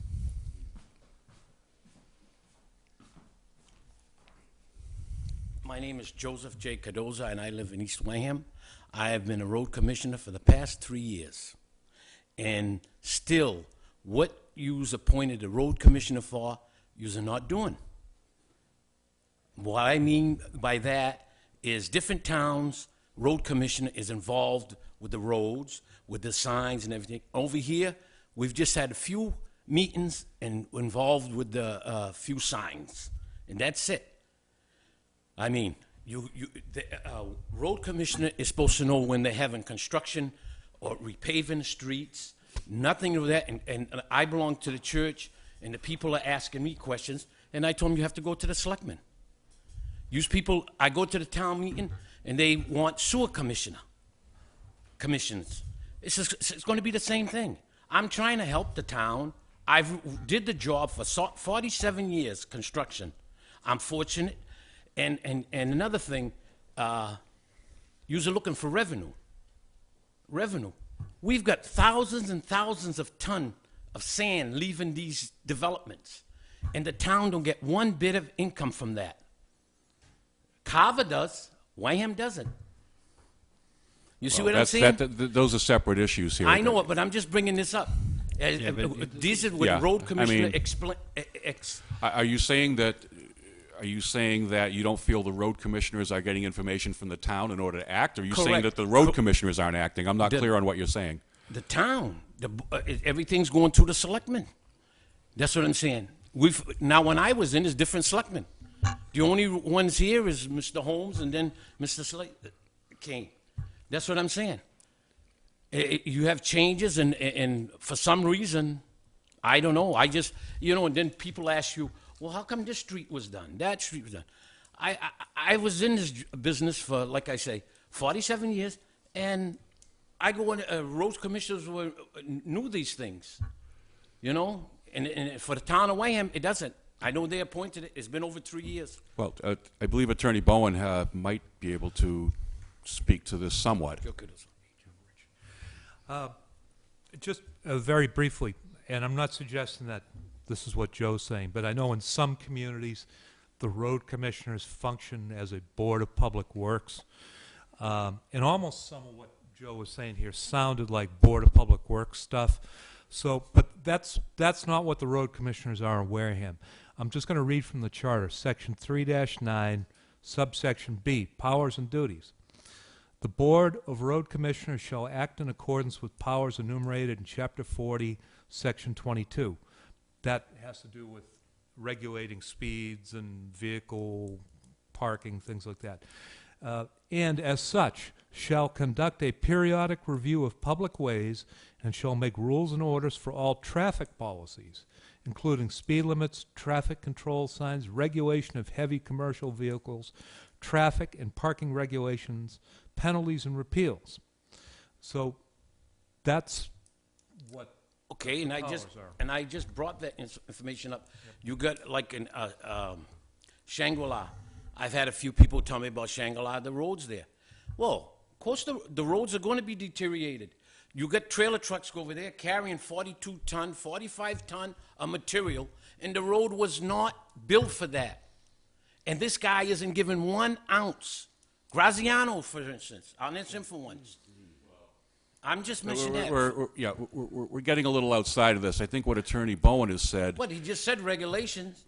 Right, but you're coming here and asking us about regulations that we wouldn't have any. Gravel removal permits. I'm not saying that. Well, but you're just saying about revenue. Carver gets revenue from what's leaving their land. Process. Yeah. Well, that's what I'm just saying. Well, let's let Selectman Slavin. Way outside. Right. We can't really get into this too much. Okay. Sorry. If the road commissioners would wish to meet with the selectmen. Sorry, I asked for the list. Yeah. I just thought it would well, be if the road commissioners would wish to meet with the selectmen, good, though, I guess. That's something that we could do. Well, but it would have to come on the agenda. We'd have to have some idea what the scope of the conversation was about first, just for let the public know what to expect. Thank you. Wow. Thanks, Jeff. Thank you. Next up, please.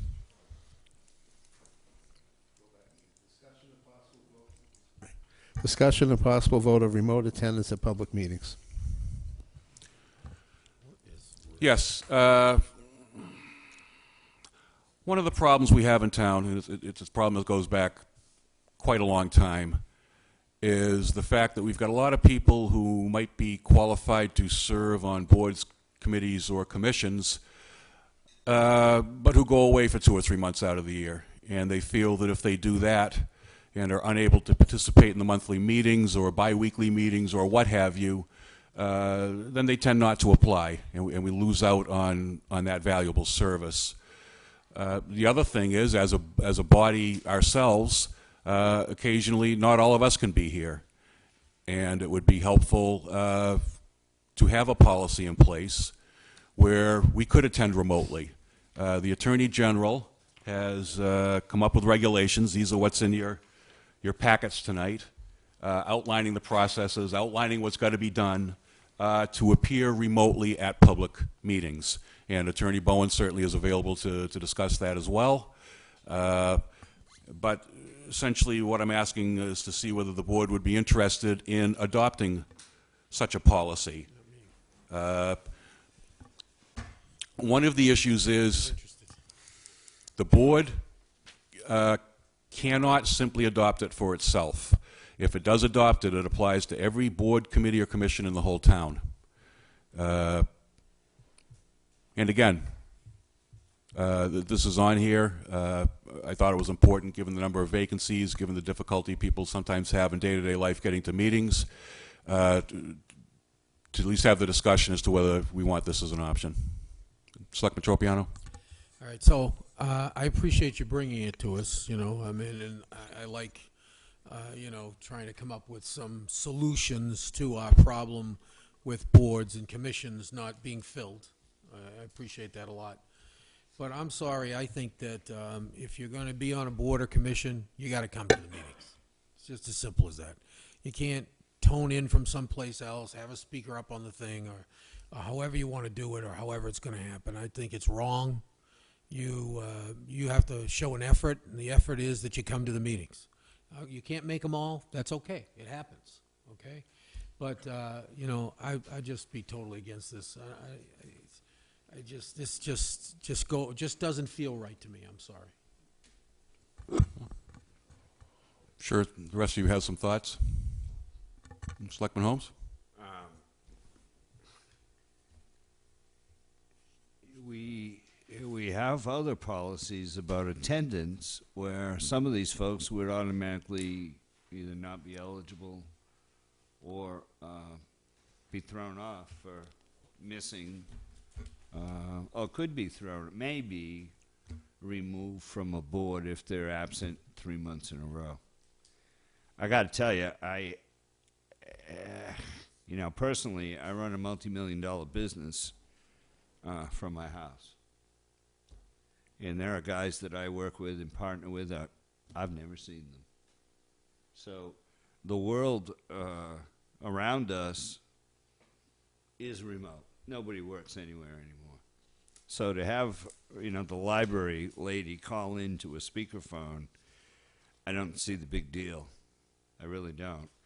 I would be concerned about this board, although, quite frankly, I know all your voices, so if you were on a speakerphone from Hawaii somewhere, I wouldn't have a problem with that either. That's my business. I live that way. So Well, we would take this. I don't have an issue with that. I don't. Well, in the business world, nobody ever shows up. It is just a conference call. Yeah. But here, I think, you know, as far as the Board of Selectmen go, I think just to show the perception that you don't just start calling into meetings if you're home. I mean, if you're away, that's one thing. So I think creating a policy like that, I don't have an issue with it. I mean, that's how everybody works these days. And we might get more participation. Who knows? Yeah. That's my thought. Selectman Whiteside? Just one more thing. Could you see the TV cameras zoning in on I don't know, 3 or 4 of those little things, you know, that they talk about, and no one here, and we're all remotely, you know, somewhere else. That's how people run billion-dollar businesses. You know, that's true, but this is It the is Board of true. Selectmen, and we're responsible to the citizens, and I'll it just do- doesn't sound right to Mr. me. Chairman, I didn't say that about the Board of Selectmen. What I said, I was talking about the library lady, or Council on Aging, or some of these other boards. And it would be, I think that the Board of Selectmen is it's a different category. I understand you have to make the rules the same. Yeah. But that's why I think we should work on a policy and see what we come up with. But the idea itself is how the world lives today. Selectman That's Slavin? how it works. This is something that's come up over the last, I'm going to say 4 years now. People have asked me, would you ever consider something like this? Again, you know, the municipal world, public is a lot different than private. In the private world today, people work at home. They show up at work maybe once every 2 months to say hello. They work at home. I did many business operations basically through Skype, which has been available for about 3 years now. You can't have a TV screen sitting in front of us, behind us, and it looks like the person's in the room with you. It's all available today. I think if we sat with it and played around with it a little bit, so it became something that wasn't a way not to come to a meeting, but when you're going on a vacation and there's important things come up, that you'd be available. And for certain committees, sometimes people go away for 1 month a year and they have a lot to give the town, but they don't step up and become a member of a committee, board, or commission because they know they want to go away for a month or 2 months during the year. But in the meantime, that other 10 months, they're very valuable input for the town that we're losing. So I would be more than willing to sit down and see if we can craft something up that actually works and is legal, at least to consider it. It's something I just don't want to dismiss because, unfortunately, the world's changed. And I know as selectmen we're supposed to be here and our face is supposed to be here, not a screen sitting there where the person is, but you can actually do that today. And I don't really have a problem with it only because I've done it. You know, it's the way I've worked in business this way. It's not foreign to me at all. Okay, well, I think there's a consensus to at least look into going forward with it. So without anything to actually vote upon tonight by way of a written policy, I think we'll return to this on a subsequent agenda. Next, please.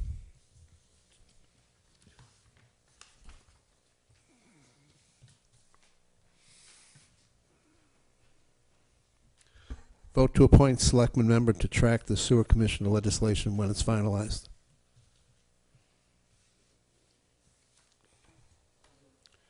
I'll do it. How many times do we keep voting on these things? I make a motion that Mrs. Whiteside do it. I make the motion. It's been second. Done. All in favor? Aye. Aye. Opposed? Abstained? 5-0-0. Vote, discussion and vote to close town meeting warrant. This will be special town meeting warrant. There's a Scribner's error on this. It should be special. This one now? Yeah.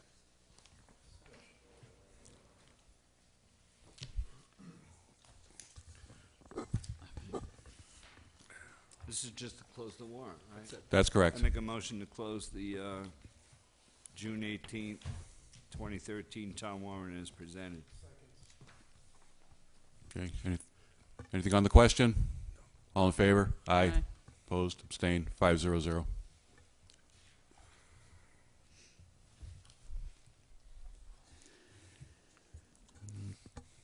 Next, please. Discussion and vote to authorize letters to ZBA in support of Affordable Housing Trust project. Yeah, this was something I put on the agenda. It came out of the Affordable Housing Trust. There's been a vote by the Affordable Housing Trust to financially support an affordable housing restriction to be placed on a rental duplex in Onset. This is at 9 Camp Street. These people came before the Affordable Housing Trust, asked for some money, and essentially what the trust asked me to do as the selectman representative was to draft a letter to the ZBA expressing the selectmen's support for the Affordable Housing Trust's action. So that's why this is here. Sign, second. Anything on this? Yeah, what is this about? This is affordable housing. You know the Affordable Housing Trust. This is an existing building? Yes. And people came and asked you for money for what? This is to renovate and to put an affordable housing restriction on it, which would be for 30 years duration. It would help towards the town's 40B goal, the percentage. Okay. So All right. that's what it is. I'm very cautious about this because... Well, again, it's a small-scale project. There are people trying to get money from the town. I want to make sure this has no connection. I'm fine. Thank you. Okay. Anything else on the question? All in favor? Aye. Aye. Opposed? Abstained? 500. Next, please. Discussion of extension of contract for the town administrator.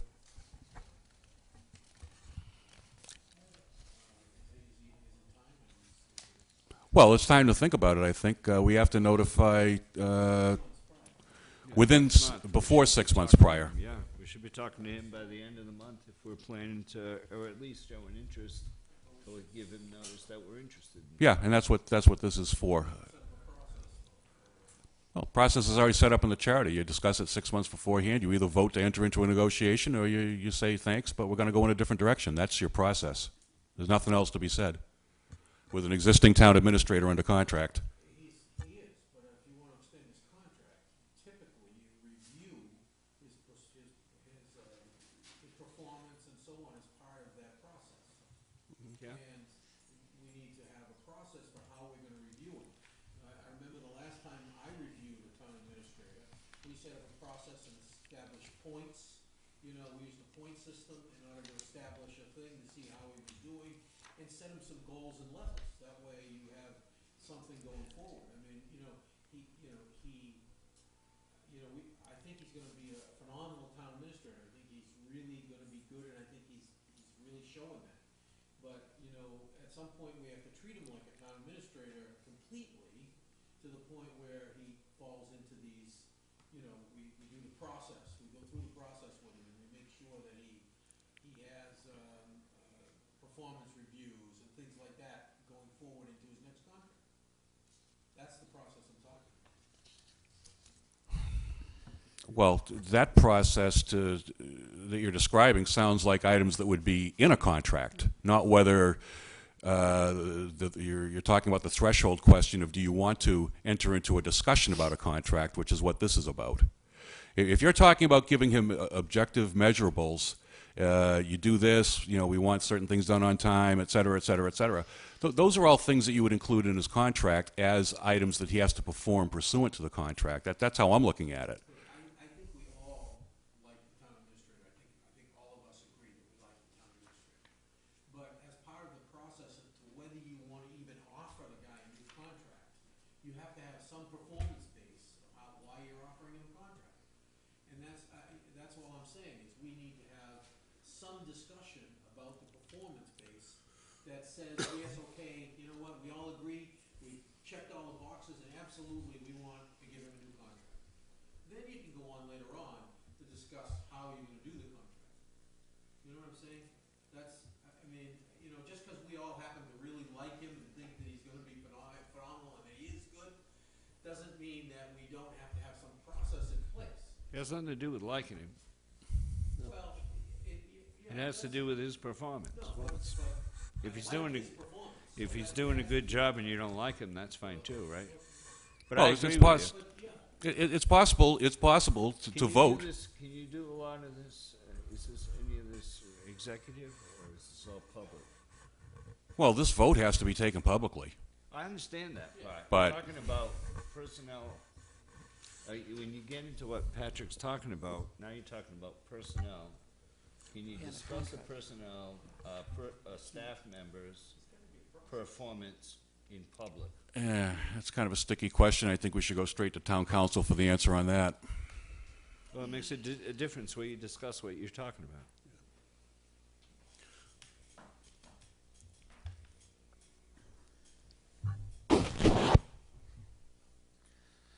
Well, I guess I'd have to see what the process was before I could tell you how much of it was going to be confidential and how much of it would be open to public scrutiny. I can tell you that certainly some of it is going to be open to public scrutiny. I mean, ultimately, the decision, if you know, as to whether you think he's doing a good job or not. Yeah, it's too far, Mr. Chairman, that's not what I'm asking at all. Why don't you ask him directly? When we sit down to begin to discuss his performance, I intend to discuss all this in public as much as we can. When we sit down to say, you know, he's 5 minutes late for work, or he's 10 minutes early for work, and those types of detailed things in his day-to-day performance, are those things, or his character, or his honesty, or anything like that that we're going to discuss that's part of goals and objectives, is that done initially in public or private? Well, anything that deals with character, reputation, honesty, you're probably talking executive session unless... That's what I'm getting to. Yeah, unless... Yeah. Setting goals of reducing the budget by 3%, that's a public discussion. Yes. You know, oh, Jesus. He put that fire alarm on the wall when he was told not to as executive. Or I could say he stole the fire thing. Oh, that's executive. There you go. There's two different levels there. If he put in 3 screws rather than the required 4, right. I'd say that's probably public. Right. But there are issues there that could be discussed that shouldn't be discussed in public.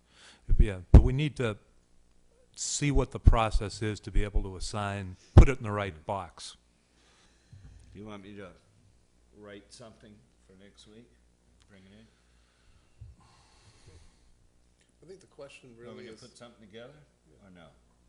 I think we can do that, but I think the question is first, is the board willing to sit and discuss an extension? That's not any process or any rating at all. The first point is, you know, Right.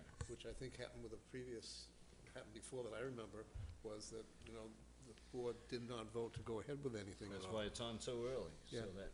So, I mean, Exactly. the first question is, are we willing to sit down and go through the process Is of there coming any up with a interest? yes or no? I think there's interest.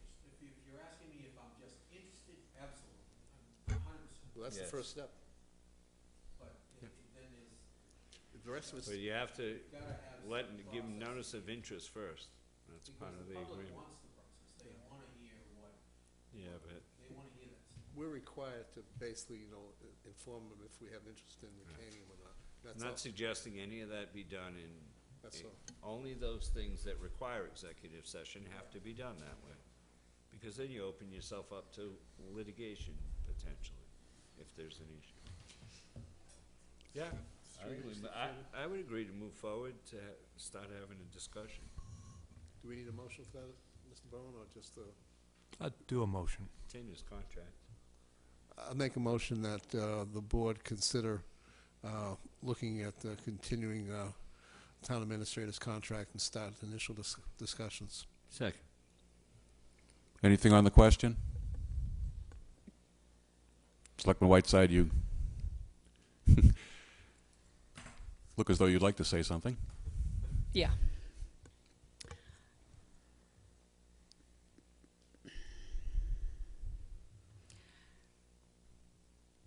I think that I can safely say that everyone I have talked with thinks that this gentleman has done an outstanding job in the time that he's been here. I am pretty sure that if I polled each of you, you would also agree that he's done an outstanding job since he was appointed town administrator. We cannot fix the things that went wrong in the past unless we are willing to work with somebody who has shown extraordinary ability to put up with a pile of manure and enormous numbers of messes, figures that boggle the mind of even me, who was in banking for 23 years, personnel issues that are beyond the pale. I think that we ought to hang flags on the doorway to his office and bring him cream cheese every morning or something. Sounds like you might be interested in talking to him about staying.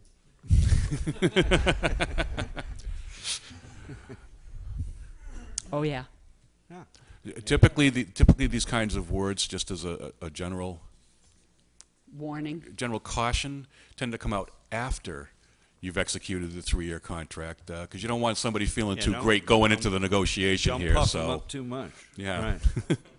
Well, for the record, But I understand where your sentiments are coming okay, from. for the record, I have publicly and privately thanked Mr. Sullivan virtually every day since I have been elected selectman for his ability to answer my questions in a prompt and courteous fashion, to bring me up to date on things that I need to be up to date on, to provide me with background information. So I'm, for the record, that's what he's done for me. Anybody else? We ready to take the vote? All in favor? Aye. Opposed? Abstained? 500. Next item, please. Thank you. Next item, approval of bond for town clerk's office. Motion to approve? Anything on the question? No. All in favor? Aye. Opposed? Abstained? 500.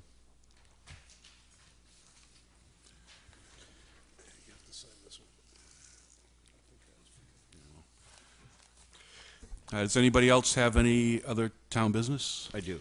Just one quick point. I didn't think of this in less than 48 hours, but since we're discussing Mr. Sullivan, we also have to, I would request, Mr. Chairman, no discussion today or further comment, but that you put the chief as well on the next agenda, because we're going to have to deal with something there, as well as call for a test or whatever we have to do. So if you could just put that on the agenda for next week to start the discussion. Thank you. Selectman Slavin? Yes, it just came up. Yeah. Oh, I'm sorry. We're No not going more. to have discussion about what I just said. No, nothing. Oh, no. I like to walk around for a couple of days. I thought he was going to comment on it. No. Oh, no. No. We just had one of the road commissioners come before us. I'd like to request that we have the road commissioners schedule them in and discuss issues if they're having as far as what it is. Because I know I get constant emails about questions because of my time on the planning board, and I always forward it right to the chairman of the road commissioners, which is John Charbonneau. And there are many times in which the question comes back to me as if, well, it's really not our duty, and it's back and forth. So I think there's still a learning experience between the two boards of who has jurisdiction where and what, and it causes confusion for a lot of our residents because of that. So I'd like to start the discussion on that as well, if the chairman would so do. I have a liaison report, too. 1 second. I just have, does anybody else have any more 48-hour business? I just have one item. Mr. Pina asked me today to execute a document requesting a budget amendment. He's looking for another $50,000 from the town's program income to fund the lights, the new lights down at Onset. And I don't like to sign things without at least bringing it to the board. Motion to give the chairman permission Second. to sign that document from Mr. Peener. Second. Okay. Anything on the question? All in favor? Aye. Aye. Opposed? Abstained? 500. Thank you. Next on the agenda, liaison reports. Speaker's way up today. Mrs. Whiteside? Yes, I met with the librarian after we had our budget discussions. I think I'm the library liaison, but if I'm not, I am now. It was a long meeting, and it was a meeting that made me very uncomfortable in one respect, and that is that the perception is that the selectmen are purposely destroying the library. And I, for one, would have to tell you that the best thing that I ever learned how to do was read a book. And I suggested to the librarian that she explore alternative ways of manning her building. I suggested to her several programs, including, the birthday book program, that, all sorts of things, liaising with schools, seeking additional grants, so that I hope that I gave the individual certainly my support, and I just would like to say that I don't think that it was in the intention of this board to close the library down. I think that we think that they will be able to manage.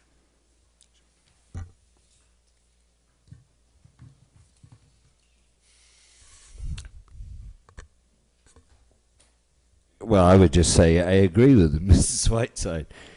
Sometimes you use examples. I do that quite often, and I think I've probably overused the library. I've been a big supporter of the library, and I think that given the current climate and the association with the Friends and the Foundation and everybody playing really well in the sandbox since Denise has come on board, I think that there's going to be a lot of fundraising going on for a lot of different activities, and I don't think I certainly don't. I do support the library, so I think we'll manage somehow. That's what I think will happen, and I'll start finding a different example. Maybe I'll talk about next time. I'll use legal counsel. He doesn't get offended.